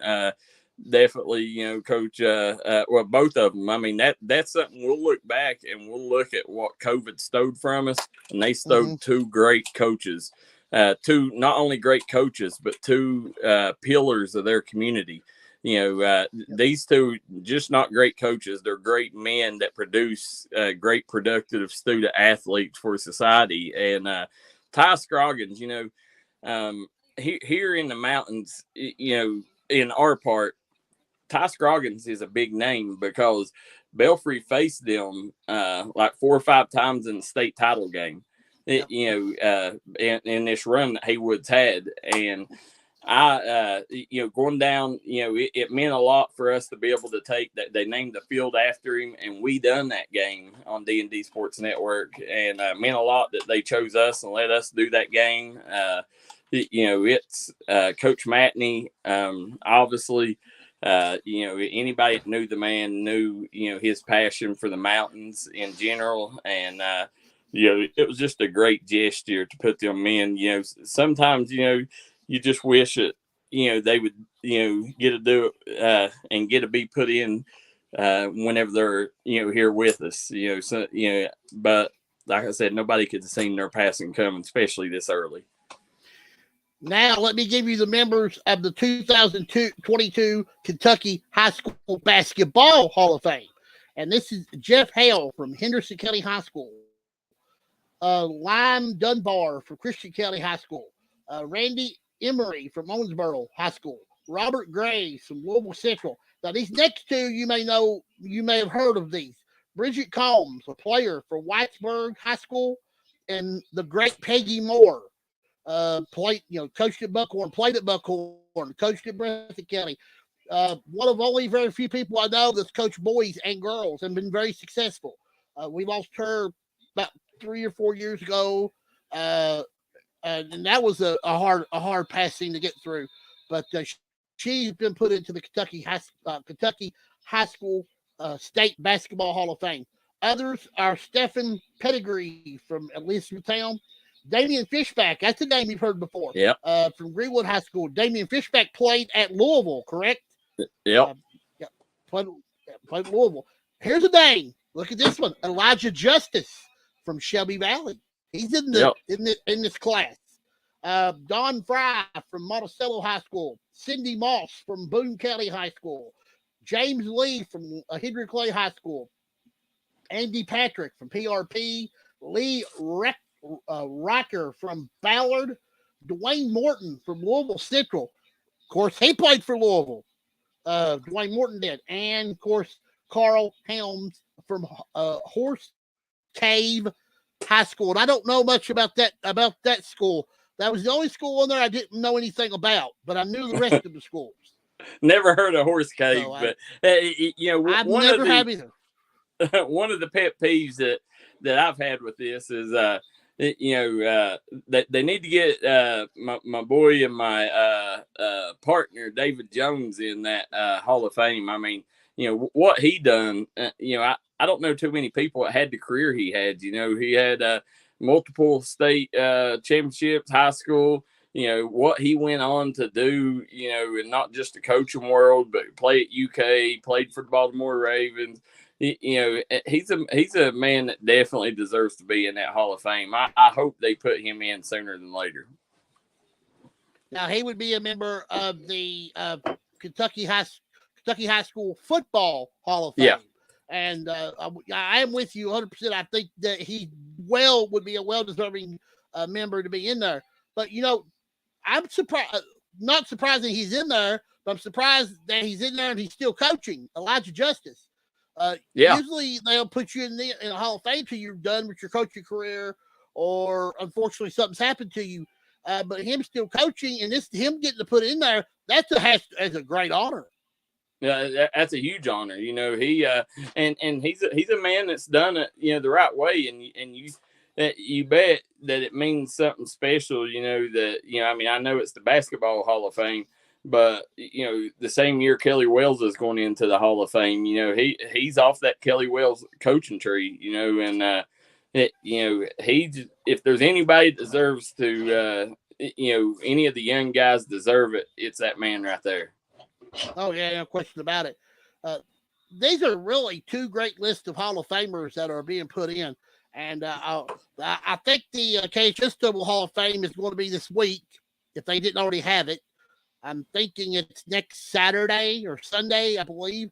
And I don't think the Kentucky one is until April. So, but we need to keep our eye on the football one. I know you guys, if something happens there, you will break it and let us know. But we don't never want to forget about our Hall of Fame people, because it's a great accomplishment. You know, I'm in the Hall of Fame at Leslie County. Should not be in, but I was put in there. But, you know, and it's a great honor for me because I really appreciate them thinking of me that highly to be put in there. So I understand how much importance that is. We're going to have John Lowe with us in just about 4 minutes. We're going to talk to him about his trip down to Rupp Arena this week as he covered the girls and gets ready for the boys tournament. Also, I'll ask you this question. I was going to ask John this. I still will. Right now, some of these coaching openings are starting to happen. Right now, I spotted 1, 2, 3, 4, 5, 6 mountain jobs that are open for basketball. There was one statewide that caught my eye. Ballard is looking for a boys basketball coach. Now, I'm stunned by that because I thought that the Ballard coach was doing pretty well. Now, there has to be that he took another job or they just want to maybe go a different direction.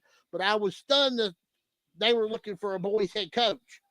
That's the first I'd heard of it. You know, that's a shocker, you know, and it's going to be a premier job. You know, whoever gets that one, you know, they're going to walk into a good situation there. You know, there's going to be a lot more of them job openings, you know, come aboard here in the next little bit. You know, I know probably a couple more on the boys' side here in the mountains that will be opening up, and you know, probably a few on the girls' side. So, you know, keep an eye. You know, young coaches, you know, coming up. Definitely got an opportunity to make some ground up and maybe get into the coaching ranks this year. You know, I know, you know, around here, you know, a couple of the young names you got to keep an eye on is, you know, Hobo McCoy.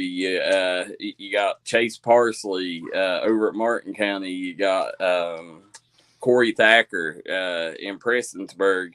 You know, those are a few of the young names you could see jumping up and maybe taking jobs somewhere in the near future. Well, here's some job openings in the mountains right now. Clay County needs a girls coach. Hazard needs a girls coach. Leslie County boys needs a boys coach. Johnson Central needs a girls coach. Whitley County needs a boys coach. Yeah, now who was the first two you said? Clay County girls and Hazard girls. Okay. Now, James Burchell retired from Clay County. He had been there a long time, Darrell. And for the Clay County job to be open, now this is going to be a hard job to find a hard person to fill Coach Burchell's shoes, because he was Donnie Gray's top right-hand man when they won when he when Donnie Ray was coaching. Then when Coach Birchall took over, he'd been there like 20 plus years. So it's going to be a big job for the person that takes that job over. Yeah, that Hazard job, I'll tell you, that's a job, CJ, that, obviously, this was the worst year I'd seen Hazard, worst I've ever seen Hazard girls basketball program. I mean, I watched them a couple times this year, and, they definitely needed to go a different direction because, that's one of them programs that, usually year in, year out, they're a perennial power. And, you just really hate to see a program like that, down like they was this year. I mean, it may have been the worst team I've seen this year. One of the things that hurt Hazard more than anything was COVID. They spent almost the first 3 weeks of the season not getting to play nothing. And they had so many COVID cases that they couldn't get on the floor. And then when they come back, they only had like 5 high school kids on the team. So they really was when we had Coach Hurdle here a couple weeks ago, we were talking about the average of his group of kids was 8th graders and down. He's 7th, 8th, and freshmen. That's all. I mean, he had very few. He only had one senior. So yeah, I mean, it's been these jobs. A lot of times when I'm looking at a job opening, I'm trying to really basic on what are you looking for when you want to feel that. Okay, go ahead. Daryl's going to be out for a second. Is my job in jeopardy? What's going on? No, you're never in jeopardy, Mr. John Lowe. You will always be. You're a fixture around here on the CJ Howard Show. But, Daryl done me an awesome favor because I was no co-host tonight. He had the time on his hands, so he wanted to join me. So, always good to see Daryl. Yeah, there we go. I see you got through the snow and everything in Lexington. How about? I have to ask you. I messaged you and I sent you your thing and everything. I wrote a message back to you. I said, "Don't get caught up in the snow." And you wrote me something back. But I guess whatever hotel you was at, because you had to stay an extra day. Mm-hmm. That was pretty wild, wasn't it?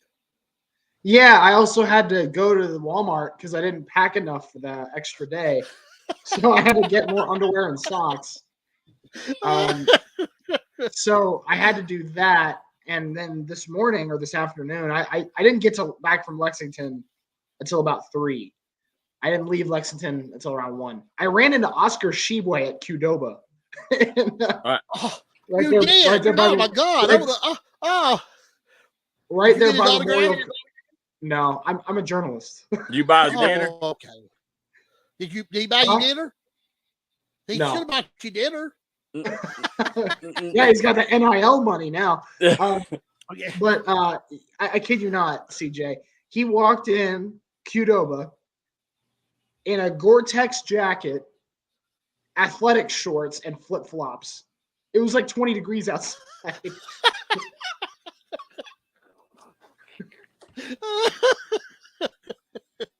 And he's about 7 foot tall. So Yep. that look probably wasn't the look that the people thought he might come in looking like, Well, hopefully it's a bad time to get the flu, so hopefully he don't get sick dressed like that. Yeah, we don't need that right now, so yeah. I'm sure his burrito will keep him warm. Yeah, he got a burrito. Okay. All right. Okay. Good. All right. Let's talk about the girls' state tournament. You got to spend about the whole week down there. I guess you did spend the whole week. I thought our mountain teams did okay. Southwestern, when they come into the tournament, I thought if any team probably could make a run, they had the best path to make one, and they did. But I think Corbin played a lot better than people gave them credit for, because they gave everything they had and almost pulled it up. And we talked about the Pikeville game. Turnovers and free throws really hurt Pikeville. But, talk about our mountain team this week and what we didn't see or something that we didn't notice that probably kept them from advancing.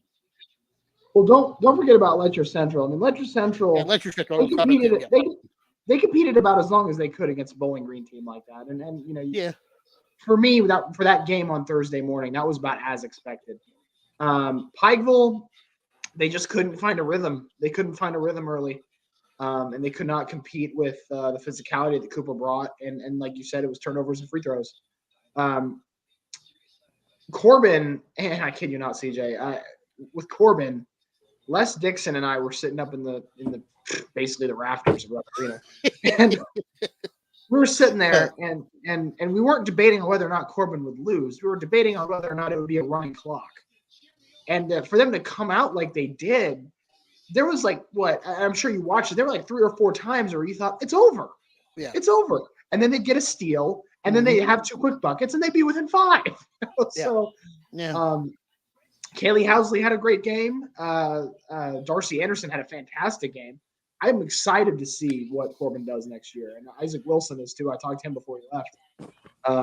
That was a fun game, that GRC Corbin game. In Southwestern, if it weren't for Michaela Nordis going down in the Franklin County game late with an ankle injury, I think they would have competed against Bullitt East more. Now, Gracie Merkel was hard to overcome. She had 27 points, 21 rebounds.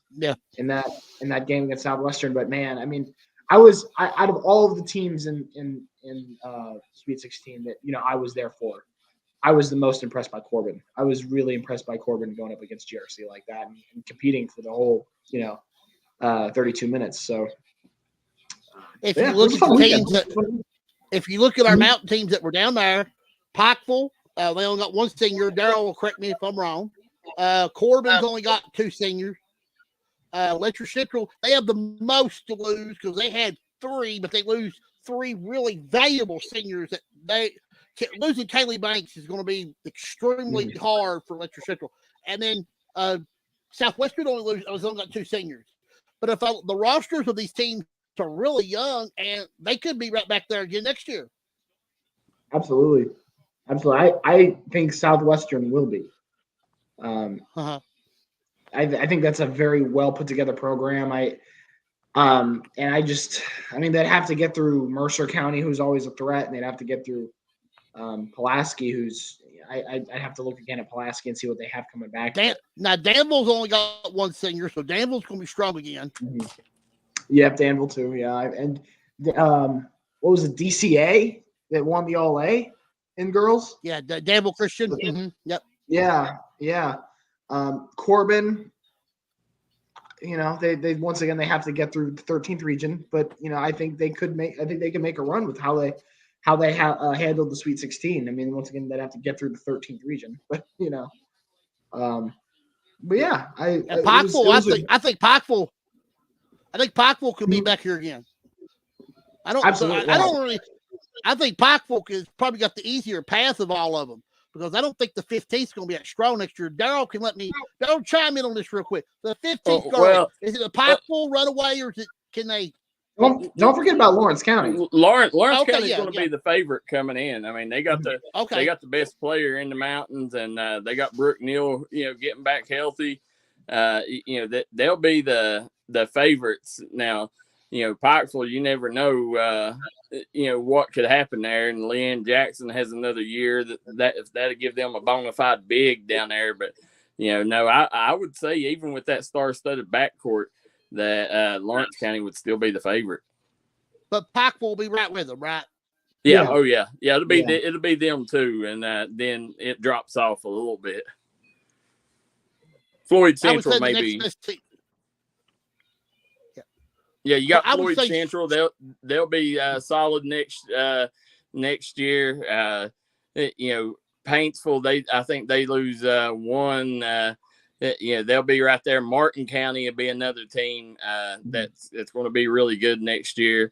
But you got about 5 temes with a chance. Prestonsburg might be a little solid too. Yeah, they always, Brandon Kidd always wins 20 games. They every year, they're definitely solid, but it's one of them things. I think that the way that they schedule in the regular season comes back and bites them. because they don't play a lot of hard teams in the regular season. And I think it ends up every year that ends up biting them, because I'm not sure I'm sitting here trying to think. I don't know that they've made it out of the district in the last 4 or 5 years. That's true. I'm trying to think. I think they lost to Lawrence County in the district. Yeah. So, yeah. So you had a fun week. So now the girls are put behind us. Let's focus on the boys. First of all, you need to give Courtney, tell her that she needs to pack till Sunday. That would be number one. She needs to pack enough stuff till Sunday. She has to, because she's covering Mr. and Miss Basketball. Yeah. Now, when will that be announced? Sunday after the games are over on Saturday night. Okay. So we want to. What is the Hall of Fame? The Cassius Double Hall of Fame. I don't remember. Is it sometime this week? I think so. I'm thinking it is. Yeah, we need a clean sweep. We need Isaac Dixon. He secured Mr. Football. We need Cassidy Rowe in Miss Basketball. Mm-hmm. Yeah, there's a good chance of that. I think she's got a great she's got a great chance.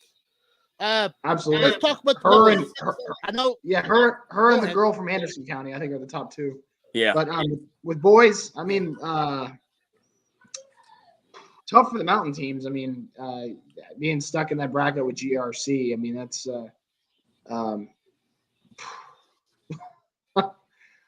it's GRC and Perry Central.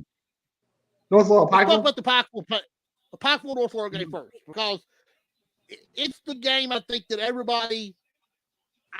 going to be the best game of the entire week, because you've got two really good defensive teams, two good offensive teams. Somebody's got to give something somewhere. Who gives? Who gives in? I mean, where are we going to see a crack in the mold? Because this is all. I mean, you got 31-2 versus 31-2 against 28-5.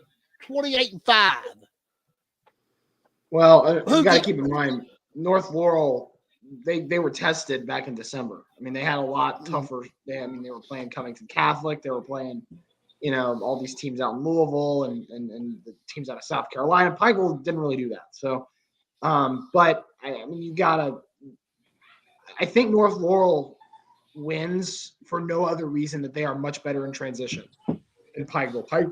Pikeville's one of those teams you kind of have to set stuff up. I'm not saying that they can't break away and get something in the fast break, but it's like it's North Laurel's bread and butter. How many times did we see that long pass Shepard to Davidson and quick bucket? I mean, I don't know how well Pikeville. So, it'll be fun. I know that for sure. It'll be a blast. I'm kind of envious of Courtney that she'll be there, not me. But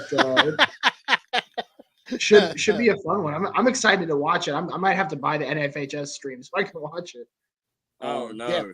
Go watch it on Prep Spin. Oh, Prep Spin has it too. Okay. See, I had to benefit last week of not having to. Like, I was there, so I didn't have to. Yeah, they, honestly, the thing with that North Laurel Pikeville game, John, I think Pikeville's the better team. I do. I think that, I don't think that they're playing. That's the thing. I think North Laurel's playing maybe their best basketball right now, and I don't think Pikeville is playing their best heading into the tournament. But all things said and done, this is a very deep Pikeville team. Yeah, excuse me. I had CJ's favorite food. I had Pizza Hut just a second ago. So,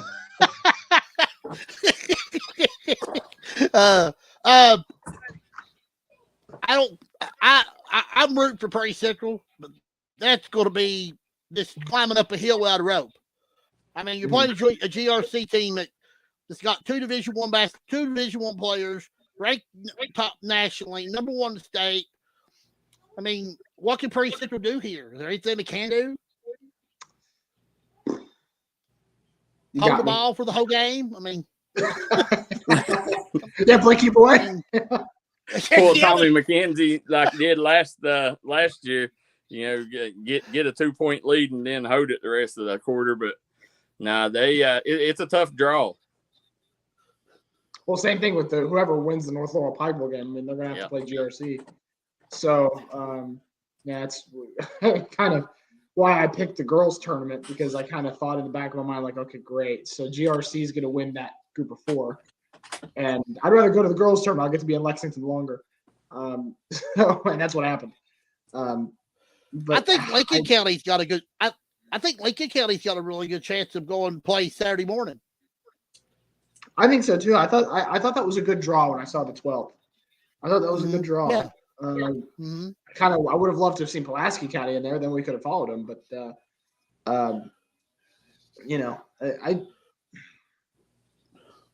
Lincoln County they'd have to get through GRC, wouldn't they, in the semifinal? No, they play Jeffersontown. Right. They win that. They would play the winner of North. They play the winner of North Oldham and Muhlenberg County. Right, but if they get past that, they'd have to play either GRC or North Laurel. GRC in the semis, yeah. Or and I'm telling you, guys, people ain't talking. It's kind of going under the weather with, the way they was going in the COVID year, undefeated. But don't sleep on this Ashland team. They moved the ball really well. Lord, no. I'll be honest. I think whoever wins the Ashland Covington Catholic game is going to play GRC in the championship. Yeah, because I think that Ashland and Covington Catholic both will clean clock in that upper bracket. Mail's pretty good now. Mail's not bad, and Henry Clay's not too bad. But I think the winner of the Covington Catholic Ashland game is going to the finals to probably play GRC. And I'll can back me up on this. Cole Billers is the real deal. Yeah, he's the real deal. I remember watching him play last year. Whenever I covered them when they played Highlands in the Final Four last year for WSAZ, and I mean Highlands was fantastic, but I mean Cole Billers, he left a good impression, at least on me. Villers, Sellers, and Porter. All three of them. The only thing that scares you about them is, Ashland. There's no team that I've seen in the D&D sports era that to move the ball like Ashland. They're very well coached with Coach Mays, but that they do got holes where you can find ways to beat them if you can take and run them off that 3-point line. They get so many long rebounds. That's where they beat teams, is just the second and third opportunities, because they're shooting so many threes. I would say probably 75% of their shots come from beyond the arc. Speaking of the D&D coverage area, how about Logan? How about him? Not to hijack the show, CJ, but how about Logan? I didn't see any of it. Hey, Peyton Ilderton, she's a young lady. I know CJ probably don't really know much about her, but next to Kinsley Feltner, this year when we announced the D&D Sports Player of the Year, Kinsley Feltner, obviously, her numbers jumps out at you. But, Peyton Ilderton, she put them same kind of numbers, 25 plus a game, led her team, this year. And listen, that was one of them teams where the most talented team didn't win. That they was the best defensive team, averaged 39 points a game, and they went in there and made it ugly, and they wanted it more. And, hopefully, a lot of these teams that go down the state and they see, the fear of the big names and stuff, they watch that game and realize, it's about the dog. The fight and the dog, not the dog in the fight. Yeah. Winston's trying to chip in. He was talking about Pikeville. Yeah, he said they'll give him all they want. So he's like Daryl. He's high on the Pikeville bandwagon. Daryl, you can answer this question. So could John. I'm not real familiar with Virginia basketball. Is West Virginia and Virginia two separate denominations? Yeah. Do they play two separate tournaments? Yes. Did you just ask that? I don't know. Yeah, because I don't know. I don't know nothing about that. I'm sorry. Yeah, they are two separate states. Yeah.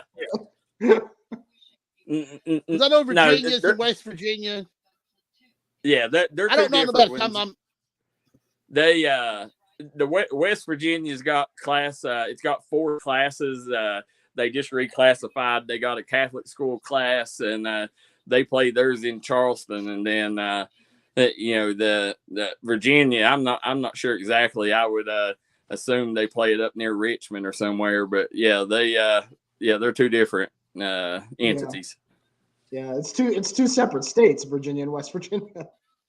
What was the story you told me, John, on the COVID year that they flipped the coin to determine a winner? Is that what you told me? Okay, so they had this thing. It was a color-coded map.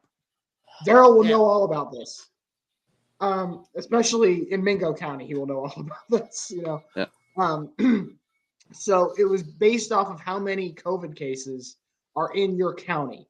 And it was green originally. It was green, yellow, orange, and red.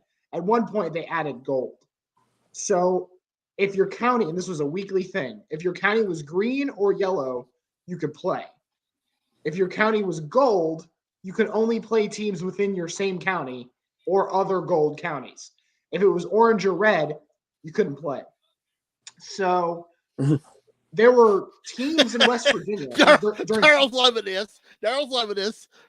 There were teams in West Virginia during football season that didn't even start their season until like October because they were orange or red the whole time. And it had nothing to do with the team having COVID. It was the county that the high school was in. Ugh. And so basically what happened with the playoffs was the rule was you had like 5 days to flip your county's color from orange to yellow or something, to get it under the threshold. If you didn't get it there by Friday, in time for a Saturday kickoff, you're out. You're eliminated. And by the time they got to the semifinals, there were enough teams in it but still couldn't play that they could not have the state championship at any of the 3 levels. So they basically just decided, all right, you're green, you're green, so you win. You're yellow, so you win. You're yellow, so you win. It was 3 championships that were basically named by the WVSSAC, and they didn't even play a championship. So South Charleston was one of them. I don't remember the other 2. I think St. Mary's was one of them. I don't remember single A. But yeah, AAA. The AAA champion was South Charleston. I did a story on them the next day. And South Charleston was in one of those counties that didn't play until October. Let's say it like it is. I mean, it was the stupidest thing that's ever heard of, And you had numerous times this year when. Now, I'm not kidding. You had numerous instances when a team would play on Friday and then they would play on Tuesday. And then they'd play the next Friday. So you'd have 3 games in a matter of 7 days. That's what happened in Kanawha County because they were trying to make up for missing all that time. So they would play. Basically, Kanawha County played other Kanawha County teams because they knew that's essentially the only way we're going to be able to have a season. So it was insane. But you also, the one silver lining that came from that, and it was not much of a silver lining, but it was a silver lining. You did see a lot of matchups that you wouldn't normally see because, let's give it a Kentucky example. It didn't happen in real life, but let's give it a Kentucky example. Let's say that Hazard, Perry County is in the green, but Leslie County was in the red. So Hazard couldn't play Leslie County, right? Yeah. So Hazard would have to go find a new opponent. So you get a game that you would never think of at all. You say if Hazard played Johnson Central, it would never happen in a million years. But in that situation, it might because they're desperate to find a team to play, and you saw that in West Virginia. So it was crazy. Well, I think the brightest spot is I think it taught a lot of people to, make sure when you go to the election boxes, you know who you're voting for. I'm not going down that way. Daryl That's the brightest spot. Because when I was watching a lot of the D&D coverage of the 15th region tournament, and I love Daryl's commercials of the candidates.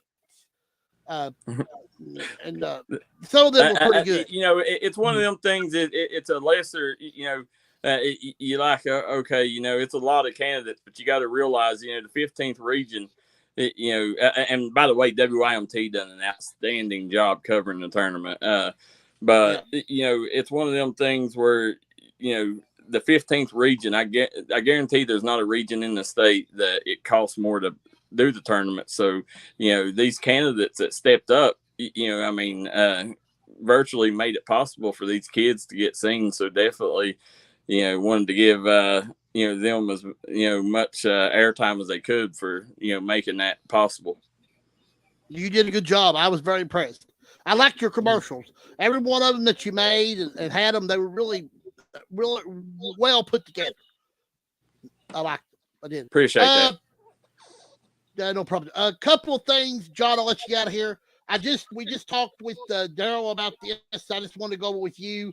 I've noticed a few coaching openings already. Daryl is informing me some more are coming. So far, we've got, let me go to my highlights here. So far, job openings. We have Clay Kelly girls. We have Hazard girls. We have the Leslie Kelly boys, Johnson Central girls, and the Whitley Kelly boys. What's your thoughts on that? And what's your thoughts of possibly more to come? Well, we also have Middlesboro boys. So Lewis Morris did retire. Yep. So I know Lewis is a great man. Lewis is a great man. That's going to be a big loss for Middlesboro. Yeah. We'll see what happens. Obviously, this is going to start a carousel. So, I've heard some things. I'm not going to say them here, but I've heard some things in the 13th region as well. So, that heads are going to maybe not necessarily roll, but move on. We'll see what happens over the next couple of weeks. I don't really kind of want to get too into that, but I think we're going to see some interesting combinations next year. So, what do you think, John? You think that it comes a point when we seen like you never want to see the legends hang it up. By the way, I don't know if you guys seen it. I know we've not mentioned it, but Tom Brady has decided to come back. That just happened right before we come on the telecast, and I was going to try to mention it towards the end, but I'm glad you brought that up, Darryl. Thank you. But would you like to see some fresh faces in the coaching world, and where do you really see things going? Do you? I don't. Just a lot of the names around here. There's not a lot of the old names with a lot of star power, floating around right now. That's trying to get back in the coaching world. So I think we're going to see a lot of young coaches fill these positions. Oh, for sure. Yeah, a lot of assistants and stuff. And with me, you were mentioning fresh faces. I'm still relatively new here. They're all fresh to me. Yeah. It seems like there is kind of not just in Kentucky, but just all over, there's more of a youth movement with coaching. I think just the coaching is getting harder. I talked to Eddie Mahan up in Lexington when he was honored for 13th Region Coach of the Year. Coaching is just getting harder with how kids are developed now. And with the mobility that there is, and I think coaching is going to start to reflect that soon, and it has begun to already. So, and let's say it like it is. A lot of the old coaches, they're not fit to coach in today's world. That's why you see, a lot of them. You hate to say it, but a lot of them end up getting themselves in some jams because they're used to the old way things used to be, and not society today. You've seen a lot of the young coaches, have a lot of success, and, two of the hottest, Winston Lee, the job he done at Jenkins, ending 7 out of 8 games he won. He's got that Jenkins program, rolling in the right direction. Casey Huff here at Prestonsburg.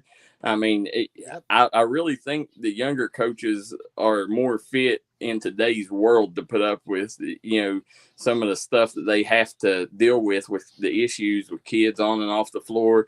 The older guys, they're not used to, things like that. They don't even know what social media is, a lot of them. So, some of that stuff. So, maybe you'll see all around the state, I think, over these next know, 8 to 10 years, I think you're going to start seeing some of the names that, you know, the old folks know start, you know, moving on and younger folks taking them jobs. Yeah, maybe.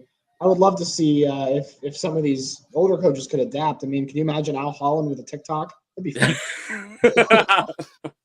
Would love it. Yeah. Don't go there. That's y'all laugh for the next 2 hours. I won't be able to go to bed. Well, I'm going to let you go. I know one thing too. Starting tomorrow, the official start to high school baseball, and we're going to go as we progress through this show. We're going to have some baseball coaches on here, but I guess we'll be seeing you out and about doing some baseball. Probably not this week, but probably starting next week a little bit, maybe. And the season goes long. I don't know. I might need to take a vacation after basketball season. So. Yeah, I'll definitely be around. I'm not going anywhere. I know you, Courtney, will be around shooting a lot of softball, baseball, and then track and stuff like that during the. We'll have you next Sunday when we bring you back. We'll break down the boys' Sweet 16. Then we'll have everything in the books, and we'll take a look at next year a little bit, John. So give you just an idea of what we're going to be talking about. Give me some teams that we're going to be looking for in the 12, 13, 14, 15 girls and boys who we think will be on top of the landscape start next year. So, sure thing. One thing I want to ask you both. I'm glad you made it back. Go ahead. Yeah. One thing I want to ask you both. I don't know if you guys saw Mike White going to Georgia. Yeah. What did you guys think of that? Oh, wow. Definitely. I didn't know that happened. Didn't see it coming. Blindsided. Yeah. Florida head coach Mike White going to Georgia. Yep. Which, man. I didn't, like I said, I think it caught a lot of people off guard. You know, I don't understand I just don't understand the decision. You know, I don't know. You know, you never know what goes into them decisions, and there's some ulterior motives, but you know, congratulations to him. Is he? I'm new at this, so this is the first I've heard. Is Mike White the new Georgia coach? Yeah. What happened to the Georgia coach? Tom Crean, he got fired. Oh wow. Yeah, he you know, he definitely you know, we had a lot of star power here in the SEC in the coaching ranks. You know, I really thought Tom Crean would have done a lot better than what he done at Georgia, but he just never could get it to, you know, fall through for him. And you know, I don't know what it is. You know, it's hard to win sometimes at a football school. Also, yeah, portal. That's true. You know, and I got a question for you. What made you decide to hang that toilet paper on your wall? You talking to me? John's a WVU fan. I like to give him a little hard time there.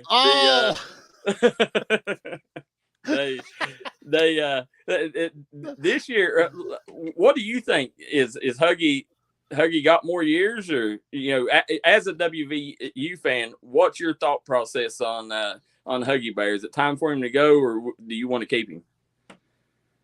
I respect him as a coach, the way he was. You know what were we just talking about? Coaches that can't coach in the modern world. Yep. I think that's what this is, and I think Oscar Sheboy, perfect example. You opened up Pandora's box, Daryl.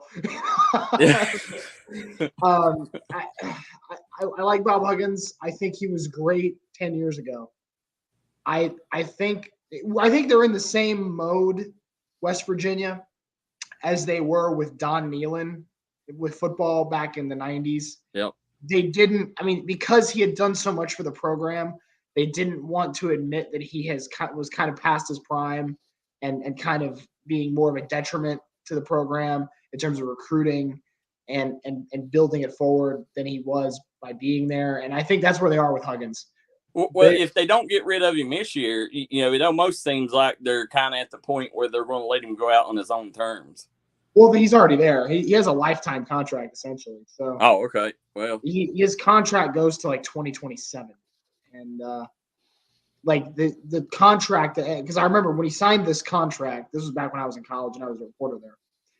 It's like as soon as he decides he doesn't want to be a head coach anymore, he will transition into the athletic department. So he will essentially be coach as long as he wants. Yeah. And it can get renewed every year. So, that's, I think I think he needs to go, but at the same time, you think, who are they going to get? Who are they going to get to replace him? Yeah, I mean, it's the same situation. You look what's going on in Huntington. They're in that same situation right now too. So both programs, over there. And by the way, I was just giving you a hard time. I've actually become a somewhat WVU supporter in my days in the media, but I think it's rough. Like you said. I mean, when you look around. Who are the coaches available? Who you don't see, like Louisville, the name Kenny Payne,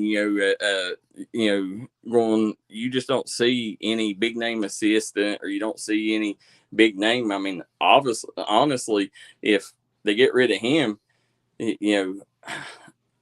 I wouldn't even know where to start on, who would take that job, who would be a good fit, they go play in a tough conference now, and I just, there's a lot of detractors there. It's going to take a young, energetic coach. I think you definitely got to, go, with a new coach route. I don't think that you can bring in another, coach like Huggins or Crane or, one of these veterans. I think it's got to be somebody that's energized and, that's ready to take and get WVU basketball back where it needs to be. Well, I think it's also tough is that West Virginia is not exactly a dream job for most of the coaches out there. I mean, It's not like you're going to get the next Calipari, I mean, yeah. So it's tough, and I mean, I don't know. I tell you who would be a good fit, Frank Martin. That would be a good fit because he's but at the same time he's a Huggins disciple. He was with him at Kansas State. So I don't know. I will say this about West Virginia this year. This is the first year, and honestly, I was talking to my friend from California that I went to WVU with. This is the first year I've ever hated West Virginia. Like I was like on this week when they were playing in the Big 12 tournament. I was actively rooting for Kansas State to beat them because I just wanted the season to be over. Because it's just been so hard. They actually won, didn't they? Didn't they? They did, yeah, and I was pissed because then they had to play Kansas and get whipped. So I didn't want to feel that way, but like it was just so infuriating watching this team that I just wanted it to be over. I didn't want to have to care anymore. So, but we'll see. I mean, then I got an assignment for you. Not that you don't have to do it now, but by next year when we start the third season of the CJ Howard Show, I want your background to have a half and half West Virginia flag, Kentucky flag. Then nobody can pick on you no more. Well, the Kentucky flag will have to be smaller. I mean, I'm sorry. I'm from West Virginia. You can't take that away from me. I'm wearing a Kentucky shirt. No. There you go. You're doing good. I have to give you credit. All right, John, I'm gonna let you go. I know you're tired. You've had a long week. It's been one of those that you just go get you some rest, and we will talk with you again next Sunday. Sure thing, CCJ. Yeah, keep killing it, John. You're doing a great job there. Thank you. Appreciate it. All right. See you, John. John from WYMT just got back from the boys' state tournament today, and a girls' state tournament, and he'll be. You can watch him on WYMTV Sports on 6 o'clock, 11 o'clock, or whatever clock you. If you didn't change your clock up an hour, you might miss him. Like we had daylight savings time this past last night, so that was very important. Let's go over a few things, and we'll go ahead and get out of here. I want to thank everybody that called. I want to thank everybody that left comments. I want to thank everybody watching tonight. We had a lot of people watching. That's great to see. I want to thank all my guests. I want to thank Daryl. First of all, I want to thank Daryl for two reasons. One, for being my guest. Second, for hanging in there and being my co-host. I really appreciate that. I hate doing things by myself because I don't have a lot to talk about, and especially better when two of us are talking. I want to thank Shannon Hoskins. Good luck to the Commodores. Good luck to the Panthers of Pikeville. And good luck to the North Laurel Jaguars. I want to thank Coach Valentine for being with us. And I want to thank John for being with us. I will be back with you next Sunday night for episode number 28 of the CJ Howard Show. We'll be right here on the Facebook, YouTube, the D&D Sports Network, and on the CJ Howard Facebook sports show page. You can check us out. We'll be back at 8 o'clock. I'm trying to get the Hall of Fame people to be some of my guests for next week. I would love to talk to them. So we're going to see if we can't put that together. Maybe get a couple of them to be on the show with us. So we'll work on that. I do have a new I Facebook. could help you. I could help you get Kelly on there. I would definitely love to have Kelly on the show. I think I might be able to get Adam Webb to help me get Anthony Epps. Maybe I know Anthony's been he called their show before, so I might be able to get Anthony on the show, and especially Kelly, because I had Kelly on the show last year. He done my show, and then he went and done some award ceremony for elite thing that Harold Combs has got. Not Harold Combs. Harold Bashir. He's gonna kill me because I call him Combs. But their awards program is gonna be next week. So, but Kelly was one of the guest speakers last year. So I love Kelly. He was a great guest on the show, and I'm tickle death I'm back on here. I do got a new Facebook page. It is a CJ Howard Show Facebook page. Put it in the search bar. If you find it, I want you to go like it. Then I want you to share my page to everybody else so they can like it. I've been getting on the average of 7 to 8 likes per day because people are starting to find it and starting to see it and starting to like it. So that's a good thing. I also got a YouTube channel. Once you go over and once you subscribe to my channel, that will help me out as well. So again, I'll be back with you on Sunday night. Next Sunday night, March 20th, 8 o'clock for episode number 28. Daryl, you have any final thoughts that we'll get at? I will end the show. Do not leave me when we end the show. I want to say something to you off the air. No, just good luck to the mountain teams. Pikeville, Ashland, Perry Central. Want to see them three have success down in the tournament. I hope everybody goes down, supports them. If North Laurel gets past Pikeville, I'll be their biggest fan. And I definitely want to thank all of them for joining us on the show. Coach Hoskins, Coach Valentine, John, of course. And want to thank you for having me on here and being able to give the mountains a continuous platform to promote these student athletes. Yeah. Well, tickled death, thank you, girl. Daryl, thank you so much for standing in, for helping me tonight. I appreciate that very much. This is CJ Howard, running third, heading for home. Good night, everybody. I'll see you next Sunday with another episode of the CJ Howard Show. Good night, and God bless.